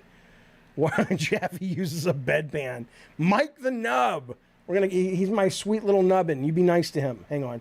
Let me get this screen off. Let me get this back on. Here we go. Well, that's rough. That's fucking terrible and rough, but good for him. Good for him. For hanging in there. I mean, what's he going to do? But I mean, I can't help it, Mike, because you're open. You got to joke about this stuff. Otherwise, it's terrible, terrifying. Terrifying. Yeah, that's rough, though. We need a rich benefactor, good Samaritan, says Bill Bones, to start dropping sub bombs so our laid up friend can get one. It's crazy. It's crazy we can't give Mike a fucking sub. Okay, listen, though. I want to get to some super chats, which I appreciate very, very much. And Vitaphone, I see you in. I'll bring you in just a little bit. I just want to get these chats here. This is from Travis. Thank you, Travis. He says, Jaffe, hope you're well. I am. Thoughts on games like Heavy Rain and Till Dawn? Do you like them, hate them? They're not games. They're interactive movies. I like a lot of those games. I don't tend to like the Quantum Dream games. I find them really full of themselves. But I thought Until Dawn was really good. I thought the Quarry was really good. I thought the latest anthology from the Dead Pictures or whatever they call it, where they did the one Devil Inside or whatever it was called, was great. I actually finished that game, and I rarely finish games. So yeah, I don't mind movie-like games if they are presenting as that. What I don't like is a game that clearly promises me a big sword and sorcery or a big action adventure situation, and then I got to watch a bunch of fucking cutscenes. You worked on the Quarry. I did like it. What did you do on the Quarry? That's excellent. I did not really like L.A. Noire Struggle, but that was because I couldn't figure out that core mechanic of when do I trust somebody and when do I not trust somebody, and it was like you're supposed to be able to look at their faces. And I was like, I don't read that well. Okay, you did character tech. Well, that's awesome because that game looked great and the characters obviously were excellent. Cool, man. Well, congrats on that. I hope it was successful for you. Sagbag says, yeah, quantum games can feel pretentious at times. Well, for me, and that's not that the Quarry is super massive, right? But for me, it was in Fahrenheit when David Cage walks. First off, he puts himself in the game and says, hi, I'm David Cage, the director. I'm like, what? Nobody cares. And then not only that, but his little avatar is in a soundstage. And I'm like, what are you doing? Why are you in a fucking soundstage? It's not a real movie. It was just so fucking pretentious. It bothered me a great deal. So I didn't care for it. But no, I love those. And that's cool, man. You worked on that game. That's excellent. Mr. Rob, thank you for joining the Diet Soda Soldiers again. It's always good to have you. Good to have you here. Thank you very much for your generosity. I'm going to make up a song about Rob right now. Here we go. There once was a man named Mike who lost his legs, and Rob said, don't worry, I'll bring my legs to you. And he cut off his legs and he gave them to Mike, and Mike said, fuck you, I hate these legs. And he cut those off too. And then Mike was like, fuck you, Rob, and Rob didn't have any legs, and he was also shamed, and he's like, what was wrong with my feet? And Rob went away and never came back, and Mike was like, fuck you, old man, I'm eating peanut butter crackers right now. That is the song. Thank you so much for joining the Diet Soda Soldiers, Mr. Rob. I appreciate it, buddy. Okay. Stoner Joe, thank you, buddy. He says, I didn't get referenced in any of the Metroid Dread Jaffe hate videos, though I was 10 minutes before in the video on YouTube where I got Stoner Joe. Yeah, I don't really have any idea what that means. You didn't get referenced. I mean, I don't think anybody got referenced that was watching that chat while I played Metroid. They all just were talking about incorrectly that I thought the game was too hard, which I did not think the game was too hard. I thought the game had a problem with the onboarding. But no, I don't think they mentioned anyone that was watching Stoner Joe. But thank you for the super chat. And of course, thanks for being part of our community that you were able to watch and hang out with us. Dreams and Visions says, sounds like the caller, meaning Mike 86, went through Jacob's Ladder in real life. Man, I'll tell you what, that movie, boy, I love that motion picture. That was a great fucking film. The original that came out in the 90s. The new one I heard was terrible, the remake, but it was a creepy as fuck movie, man. I loved it. Absolutely loved it. Macaulay Culkin was in that movie. Isn't that crazy that he went from Home Alone, or actually this was before Home Alone, then he went to that.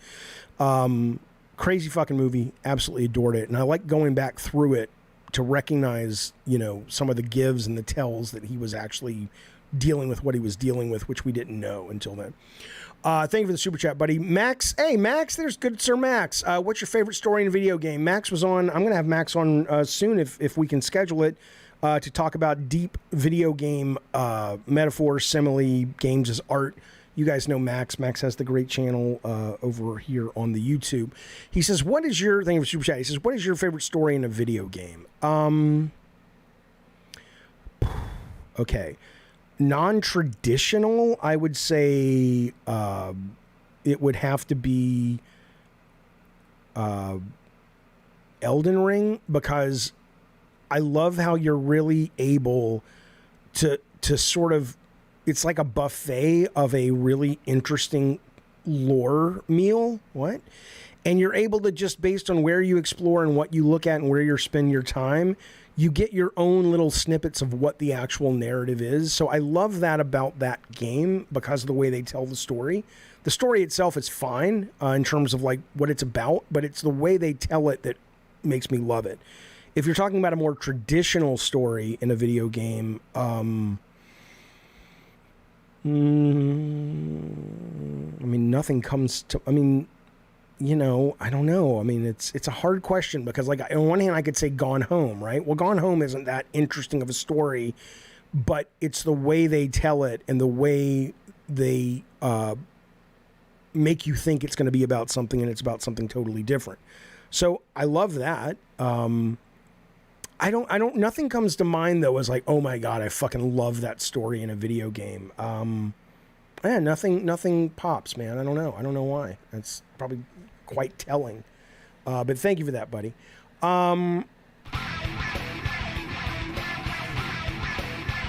Hey, all right, we got some very generous folks. Mr. Rob is gifted a membership. Didn't go to Mike. Doug got it. Doug was gifted a membership by Mr. Rob. Thank you, Mr. Rob. Thank you very much. Welcome, Doug.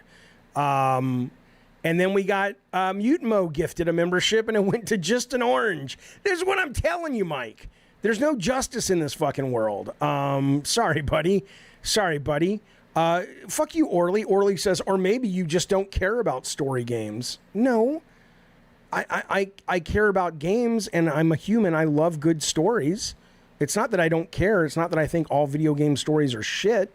I just, nothing comes to mind where I think about it. Like, oh my God, that story was awesome. You tell me, what's your favorite fucking story? Fuck you, Jay the Gamer. I do finish games. Look at this, Vitaphone. Thank you, Vitaphone. Good God Almighty. Vitaphone drops a membership. Hope this is like when you're. Mike has become the gotcha game of the stream. It's like, I just put in one more dollar. I can get it this time. I can pull it out this time. Now it goes to Struggle Boxing. Struggle Boxing is going to feel so guilty. It's like, I got Mike's membership, man. But welcome, Struggle Boxing. And Vitaphone, thank you for that, buddy. I do care more about gameplay over story. But ultimately, a great story can be embedded into the gameplay. All right. Darth Nugget, you're going to go to hell. I'm not even reading that. All right, let's bring in Vitaphone. Well, let me get some of the chat, the non-pay chat. I would hate for you to think I only read things people pay me to read. And then I'll bring on Vitaphone if he's still there. Hey, Bearskin Umbrella, thank you. What a weird umbrella. Bearskin Umbrella drops a membership. Thank you, buddy. And it goes to Nawdog. Come on, man. God. I mean, thank you very much, Bearskin Umbrella. It's very generous. Welcome again, Nawdog, to the show. But I'm like, come on now. It's ridiculous. It's ridiculous, YouTube. What are you guys doing? What are you doing? God damn. Okay, let me tell you something real quick. Real fast. I want to show you something. Hey, come on now. All right. Okay. look at this. Look at this. This is really cool, you guys. This is gonna change everything. This is gonna change everything. So a group of scientists got together. That's all I got. A group of scientists got together, and this is what's happening. Let me get the text off for a second. Hey, JW, I just saw that. Thank you, buddy. He dropped a super chat as well, JW Conglomerate, and that went to One Wing Angel. Mike is like attacking the nurse now. It's like, take these fucking peanut butter crackers and shove them up your ass, you son of a bitch. And they're like, what's wrong, man? You were so nice. I'm not getting the fucking membership. JW, thank you, buddy. One Wing Angel, welcome. Look at what you're looking at, fellas. Scientists have made the biggest advancement in this. There was something that happened in Tokyo a few years back that was kind of as far as this had come. But now they've gone even farther. AI reconstructs cinematic videos from brainwaves with impressive accuracy, okay? So what they did, I'll show you how it works. It's still extremely early. But yeah, the gifting is random. Don't ask me. It makes no goddamn sense. What they did is they put people in an MRI and they were watching videos for a very, very long time. And then they were able to figure out what parts of the brain sort of lit up or processed the data. And then they took a lot of information at varying levels and fed that into AI and said, take that data and turn it into a video, like text to video, but it's based on the data from the brain scan. And it was fucking batshit. I mean, this is what they showed them. And this is what the brain came up with. I'll show you some more. This was the original, the benchmark. This woman, this is what things had come up with earlier. Like this was the best in 2022. This is the new one. It doesn't look exactly like her. This clearly isn't exactly like. But come on, man. I mean, you guys saw how far AI art has come in 6 months.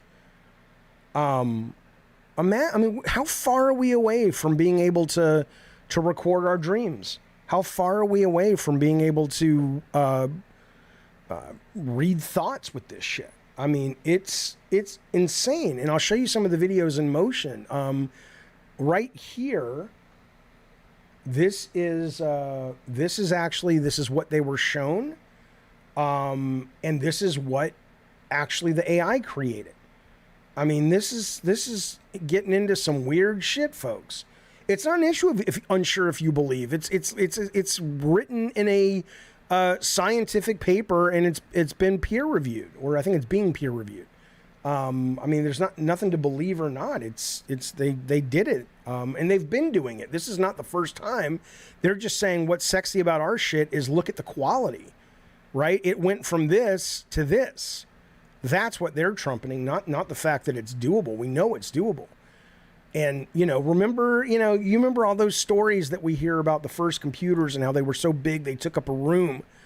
And so it's hard to imagine right now the processing power needed to be able to do this quickly and, commercially. But give it 40 years. What is this, Jay? This is people had a brain scan while watching these images, and then AI was able to tell within this level of accuracy, it was able to reconstruct what they were thinking about. It's not, it's beginnings, but come on. Fucking come on. Speaking of Mike, when Mike was talking about his dream where he was abducted and all this shit, I had a dream the other night. I got to tell you this. I had a dream the other night. And I don't know really what the setup was, but I was trying to get home. And I was over in the Middle East somewhere, and I went with this guy who's like, look, I can get you to this helicopter, because it was like Taliban and stuff all around. And so I'm running out through the desert, and it did not involve Nubs hype. I'm running out through the desert, and the guy who's leading it kind of gets out of my line of sight, and I ended up seeing some Taliban people. I'm like, fuck, if I run, they're going to shoot me. So I just fucking gave up. And the next thing I know, I was lying on a table, pretty much dead. But they were cutting me open and they were taking out my organs because they were using those organs to heal, to give to Taliban members who had been wounded in the war we were fighting. So like, oh, this guy could use this liver. This guy could use this guy could use that, right? And so, but in the dream, I then became somebody different that was sort of watching this scene. And fuck you, Rasmus, I'll kill you. And in the dream, I was this new avatar, basically. And I walked away from that body that was David Jaffe. And I was like, oh, okay, this is my new character. And I saw this when my dad died. It happened with my dad. I saw it with this dream I had. The more I live, the more I think we really are in some kind of, it's not necessarily simulation at all, but it's our perception of us is not the real us. We're playing these characters, and who we go back to at the end of each performance is very familiar, is all I can tell you. Speaking of the dream thing, I would need to read the paper, says Kurd. Things can be carefully, I don't want to say manipulated, but curated to give you better results. Well, yeah, sure. I get it. But I'm just telling you the news. You do with it what you want. It's not like it's coming from a science website. It's not like coming from the Daily Mirror. Biohazard, nobody cares. You need that much attention, you piece of shit. Gray Fox, thank you, buddy. He says, what the fuck, Jeffy? I'm at work. Not fair. Sorry, Gray Fox, man. I'm so sorry. Our bodies are mobile homes, says the Never Dead. That's what it feels like. Kevin says, dude, Jeffy, that's actually kind of reassuring what you said about going back after each performance. When my dad died,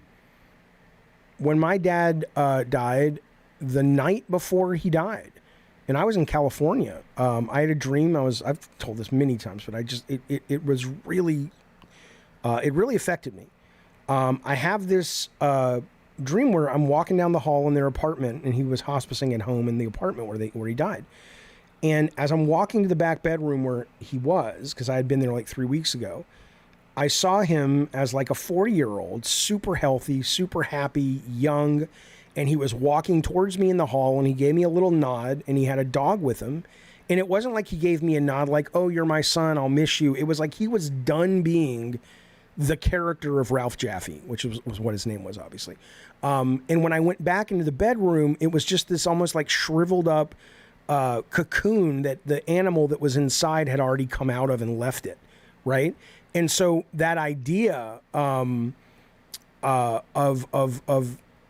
he stopped being the character of Ralph Jaffe, and even though he looked like my dad when he was 40, it wasn't like he looked at me like, oh, you're my son. He was just like, oh, you're just this other passenger that I'm passing on the way to some, the next performance, basically. It was very weird, but I very much appreciated, having that experience.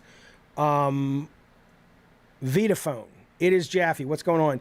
You goddamn clown says, can we talk games? It's Free Swim Saturday. I'll talk about whatever the fuck you want, but this is what people are talking about, you bitch. What do you want to talk about?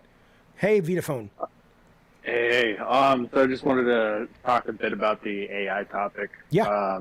You had mentioned that you haven't really heard a cohesive argument that wasn't really necessarily emotionally charged and a little bit more pragmatic.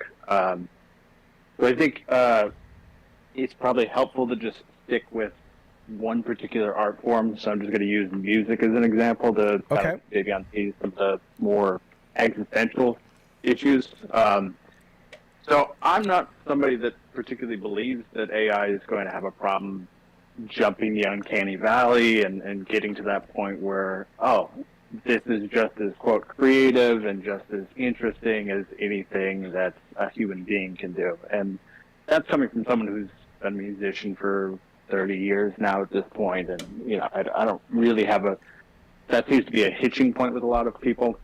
I think kind of more of the issue is that on a more macro and existential issue is that kind of the shared experience has been evaporating with the proliferation of art being, on streaming platforms, and people don't tend to, in general, view,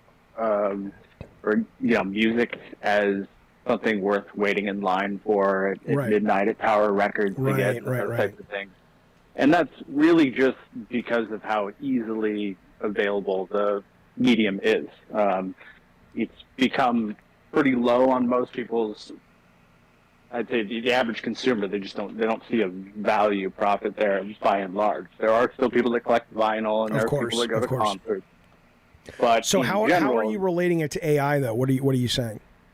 Well, my issue is that we've already gotten here without AI. We still have an author, and even if you want to talk about something like something that's ultra produced by a room of producers and labels, there is still an author involved in that process. And right. There's still a person that's attached to that. You're right. It's almost like a lot of these people think all of the art to begin with is just made in this vacuum, and it's like Neil Druckmann, goes into a little room and comes out 3 years later with The Last of Us, or Bruce Springsteen does it with an album, and it's like Springsteen might at this point, but you know what I'm saying? There's, at most levels there are gatekeepers and decision makers and mini pies or many fingers in the singular pie. And people act like, oh, you're going to get rid of the purity. It's like, what are you talking about? What purity?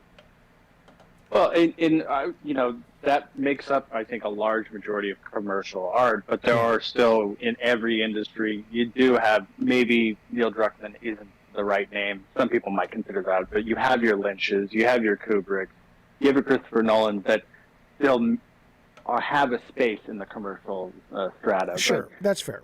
The real issue that we're going to be introducing here in probably in a very short period of time is you're going to be able to prompt, hey, if my favorite band is Nine Inch Nails, give me, hey, whatever, Siri or whatever your device is, give me an unreleased album of Nine Inch Nails when they were, quote, good, reference the Downward Spiral and the Fragile.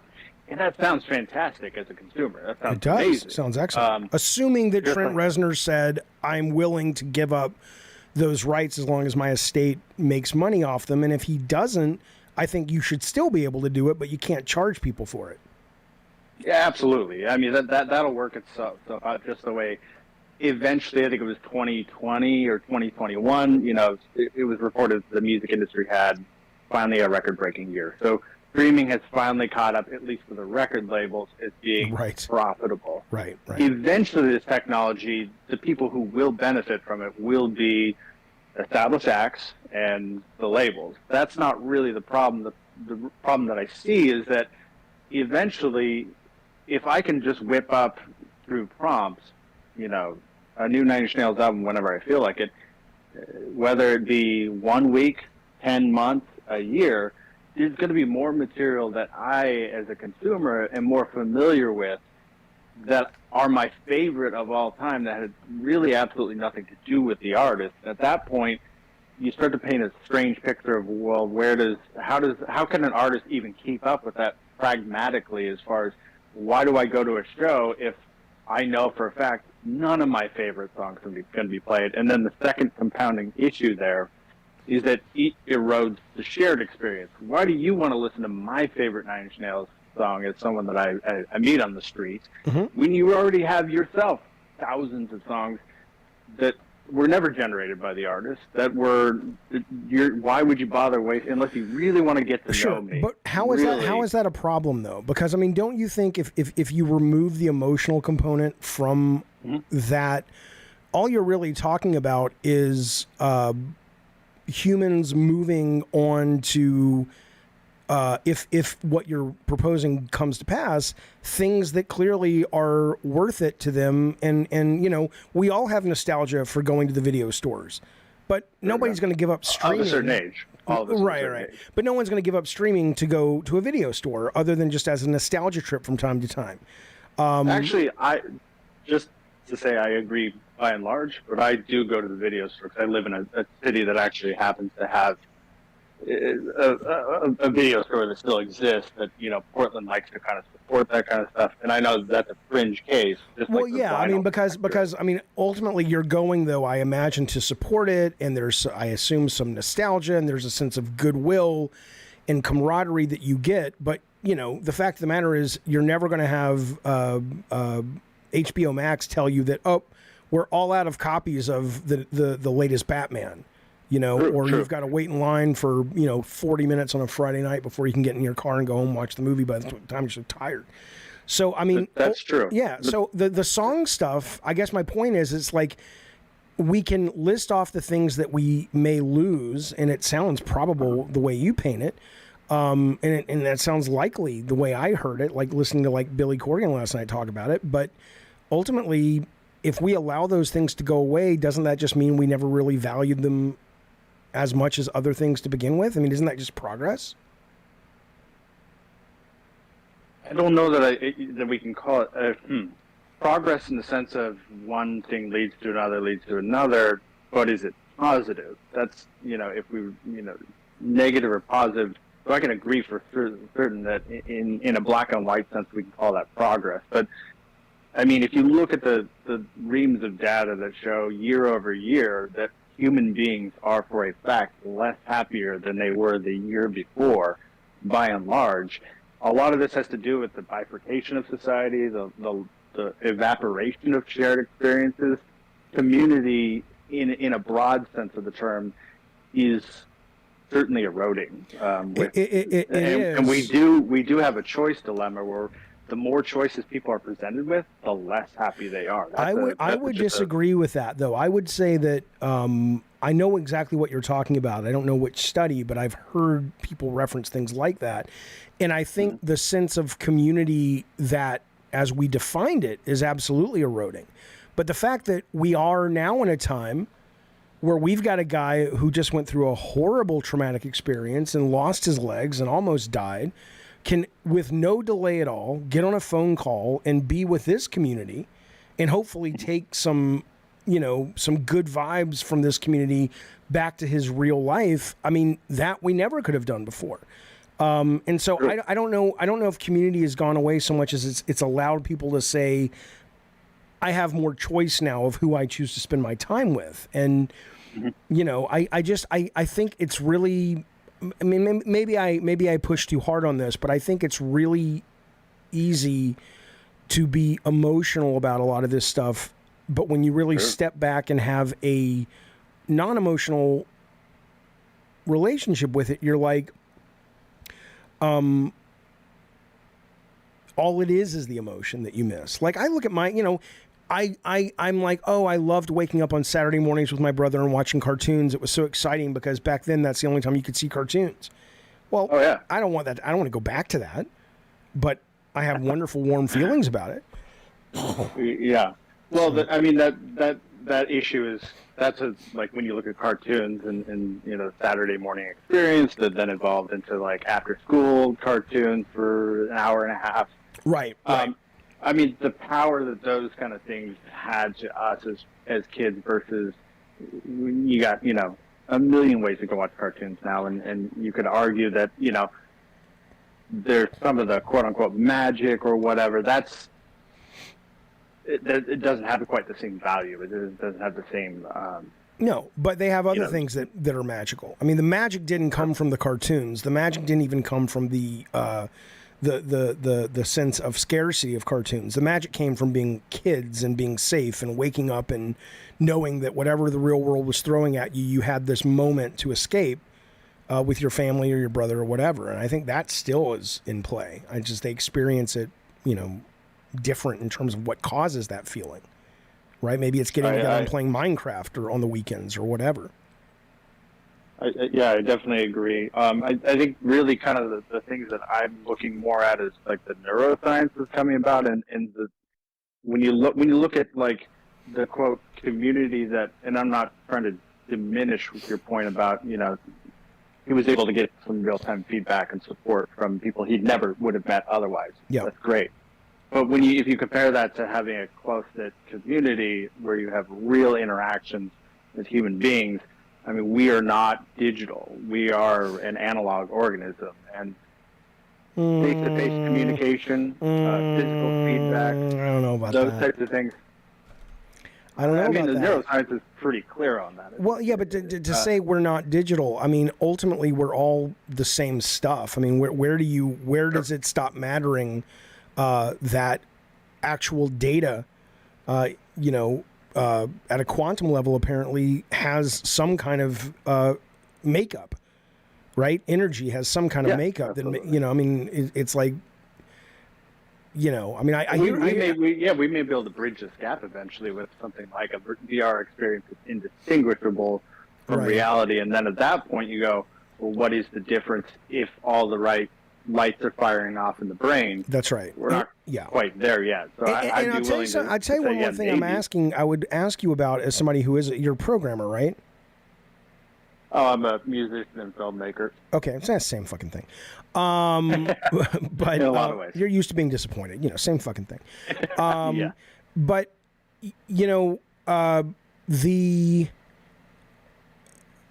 come on, Jaffe, get the train of thought back. It's getting late.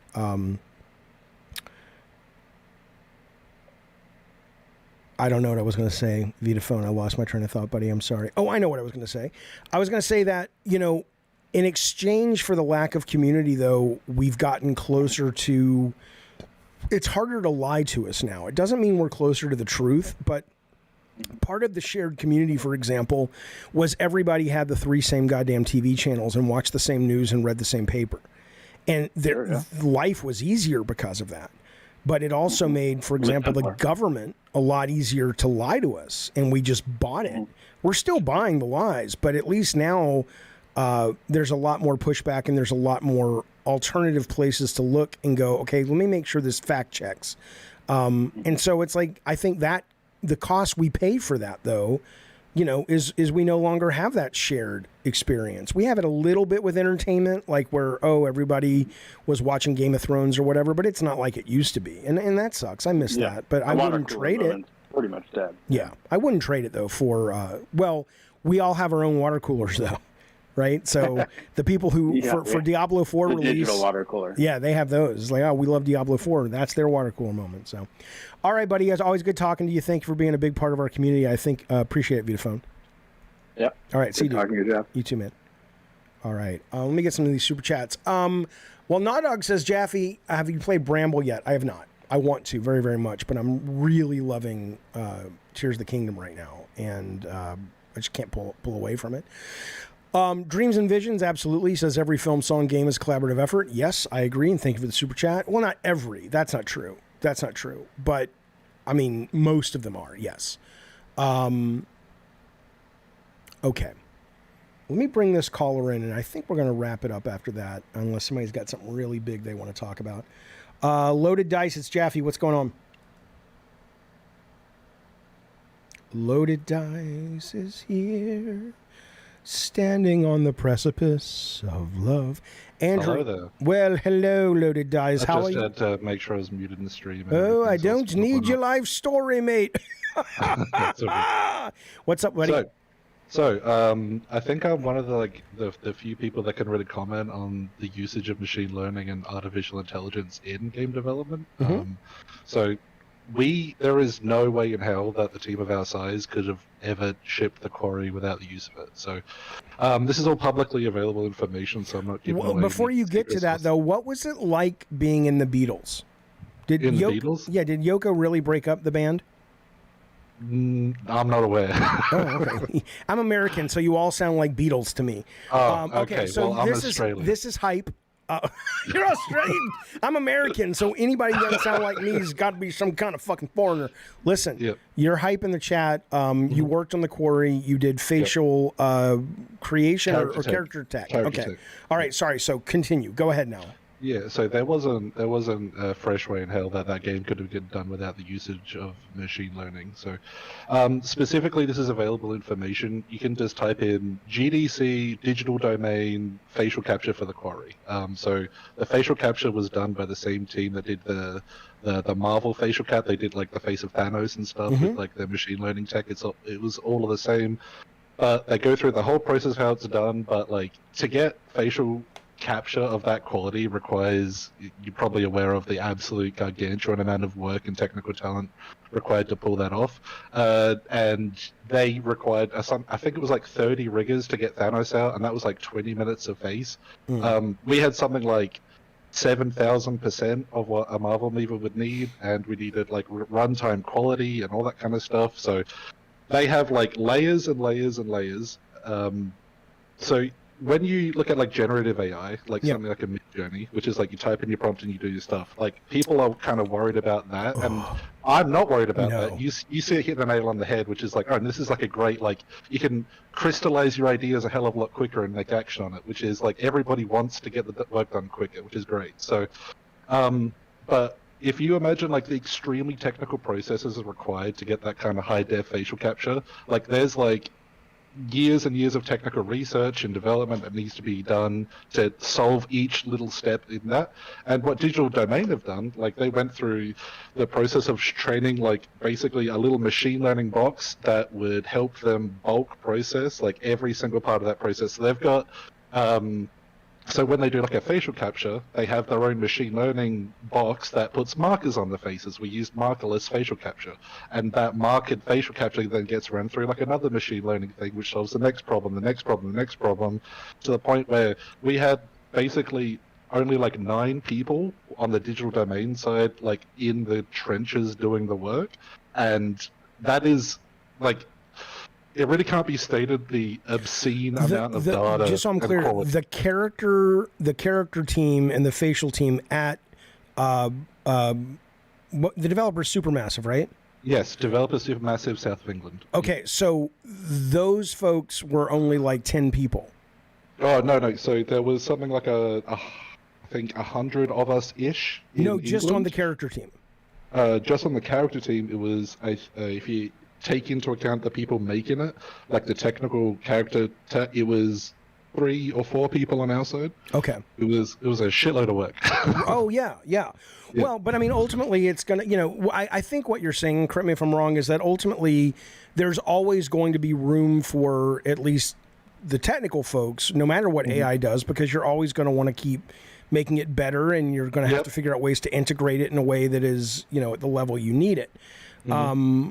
So yeah, but I also think, I mean, it's going to get better and better and better, and probably in 30 years we'll be able to do something like the Quarry without that level, because it'll just be sort of out. Oh my God! Do me a favor, Loaded Dice. Talk to the chat. I'll be back in 2 seconds. I got to go let the dog out. All right, go for it. This is the guy who made the Quarry. He directed it and wrote it and starred it. Listen to him. Yeah. Okay. Feel free to like ask questions in the chat. I can go for it. Needs to get some actual licenses, like doing Freddy as an interactive game. You mean like Nightmare on Elm Street? That one's for Eddie. Do you have any dirt on the Xbox manager and why they aren't delivering it? Yeah, so Supermassive Games is not owned in any way by PlayStation or Microsoft. So I don't work there anymore, but while I was there, no dirt whatsoever. So the thing about the Until Dawn question, that one's a doozy. So Until Dawn is sort of like the spiritual heart of that particular studio, and when it says like, oh, did it do well? Monetarily, yeah, it made more money, but there's like a certain like soft spot in everybody's hearts for Until Dawn. Like that one's like this tentpole thing that everyone holds on to. I think we really knocked it out of the park with the Quarry, but like quality-wise, and it definitely performed better. But I don't think it's quite got that same sticking power culturally that Until Dawn has. So it depends what you mean by better. And that's the same team that works on what do they call it? The Dark Anthology? Yeah. So the Dark Pictures Anthology. So that's the main core of the company, and then they actively work on developing extra stuff on the side. Got it. Because I would say that a lot of people, anthologies are always worrisome in any industry because, you're rarely better than your first one because everyone's going to peel off, at some point. But the last one y'all did, the Devil in Me, I thought was fucking excellent. And, you know, I finished it and I loved it. And I haven't deleted it off my PS4 or PS5 because I want to play it again. But I don't hear a lot of people talking about that. Was that looked at your studio as kind of like, what the fuck? We can't seem to win? Because I don't think it was a big hit, right? So this one's a little bit harder to, like, I can't talk specifically about numbers, obviously, but Sure. The way that you should see the anthology is they're at a lower price point. That helps set expectations. People know and have experienced previous entries, they can hear about it, but the anthology itself is the kind of, if you treat it as like one big product together, it's this thing that's like constantly growing, and like when you release one title, it might not seem like, oh, this goes going God gangbuster, but then when people pick it up and they're interested, they'll actually pick up like the whole back catalog and like play through it and like get the hang of it. Like that's something that's really common that we found. And let me ask you about in that, Yep. is there a sort of you know, is it a writer, director, producer? Like who's kind of the creative head of all of that, or does each title get its own director and, you know, there's a producer that just makes sure they all hang together? Yeah. So I think the best way to describe it is Supermassive Games is a film house. So you've got Will Biles, who was the absolutely brilliant, like biggest movie nerd that you've ever met. Like you could talk to him for hours and he could give you esoteric knowledge on everything. And like each individual game itself has someone of that sort of that cut of that mold, which is like it's treated more of like it's telling a specific story that has many branches, and like they've got like a formula that they work out with all of the branching, but it's at the front of it there's always like a chief creative, and it's treated more like a movie. It's about, there's a very specific, everything is slave to the story. I think you might have picked that up. Yeah, and so is there one of those directors where you're like, oh shit, it's this guy now? You know what I'm saying? It's like, I love it when this... Well, no, don't tell me the names, but I assume you have your favorites. Yeah, I think I'm a very big fan of Will. I'm so excited about anything he'll do in the future. I don't work with Supermassive anymore, but... What did he do there? He did Until Dawn, and then what did he do any of the Dark Pictures? So Until Dawn, and then sort of the Dark Pictures stuff took up the template from him, the way I understand it, and then sort of he's been working on this. The Quarry was like the next big thing, and then that had its own tumultuous development history, but I think he really held it together for the longest time and knocked it out of the park. Gotcha. Okay. Well, I'm going to jump off. Yeah, wait. One question. If you know the guy that directed, the girl who directed Devil in Me, and you can make an introduction, I would love to have them on the show and talk to them about that game because I loved it. Oh yeah, I could totally reach out. No worries. That'd be wonderful. I appreciate it. Thanks, man. Thanks for calling, buddy. All right, there goes Loaded Dice, aka Hype, into the evening. Okay. Yeah, everybody tried to get Mike a membership. Maybe we'll. They've got to change that. You cannot tell me. That YouTube isn't getting complaints about that all the time. That's just ridiculous. All right, fellas, listen up. And Filettis. Tomorrow, 12 o'clock California time, Cliff Bleszinski will be here. We will be doing our game club of Gears of War. We will be talking about the metaphors in the game, the symbolism in the game. We will be talking about the play mechanics.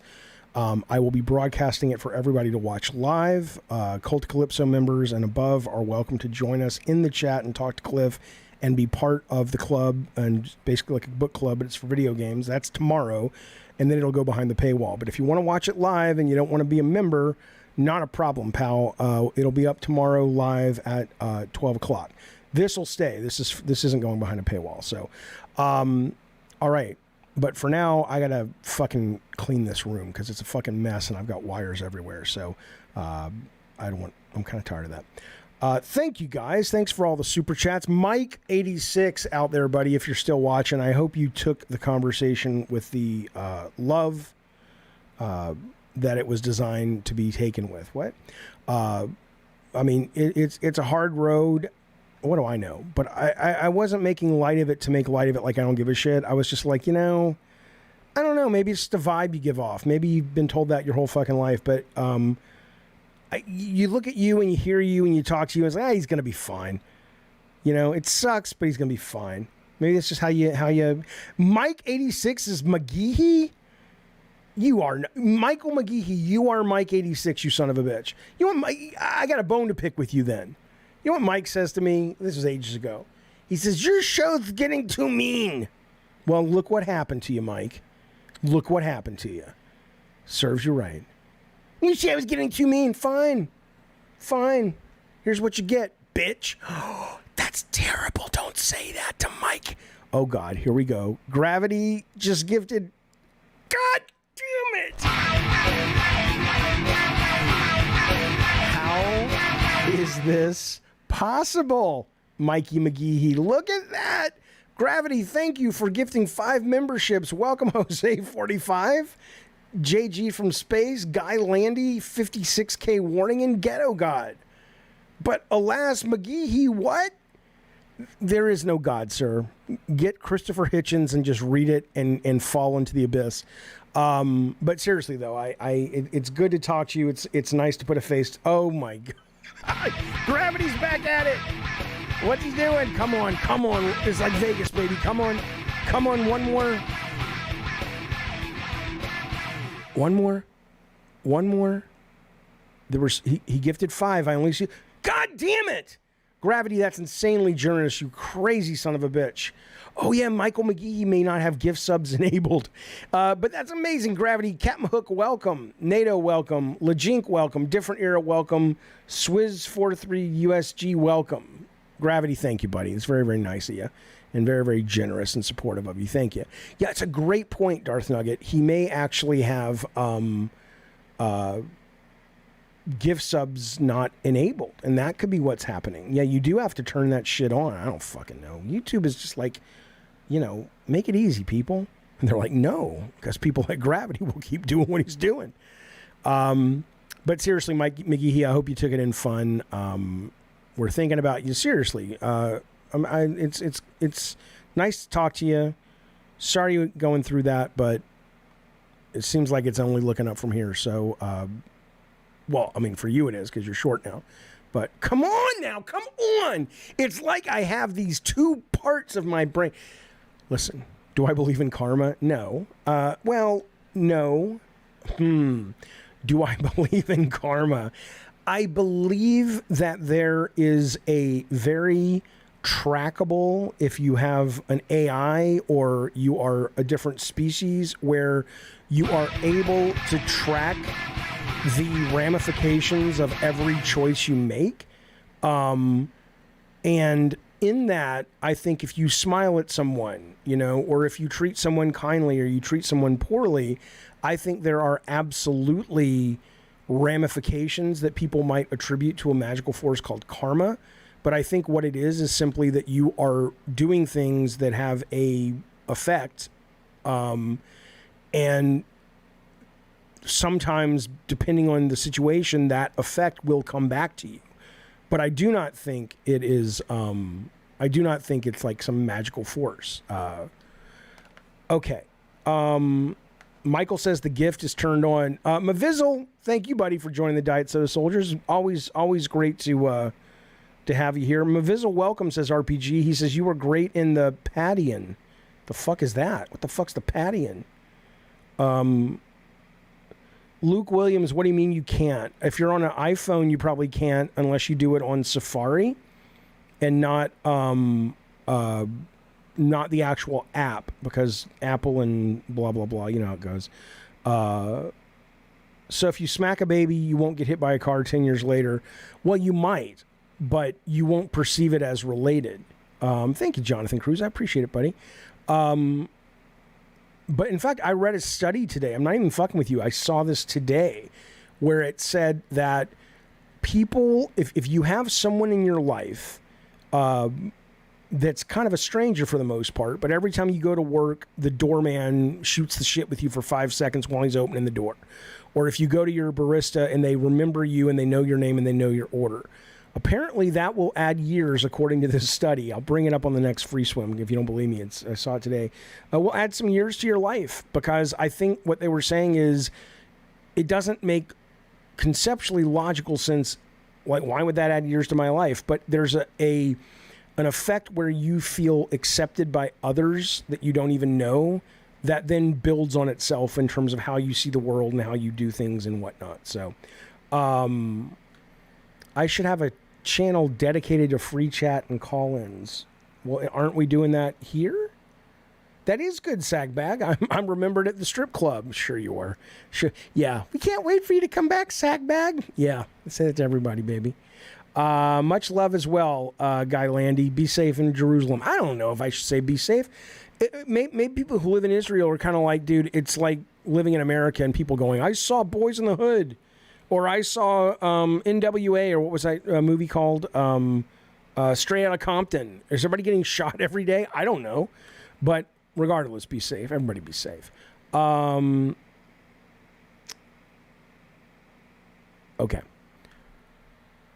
All right, fellas, I'm out. Be well. Be safe. Hopefully I'll see you on the Cliff Bleszinski Game Club tomorrow. Bye, everybody. Thanks all.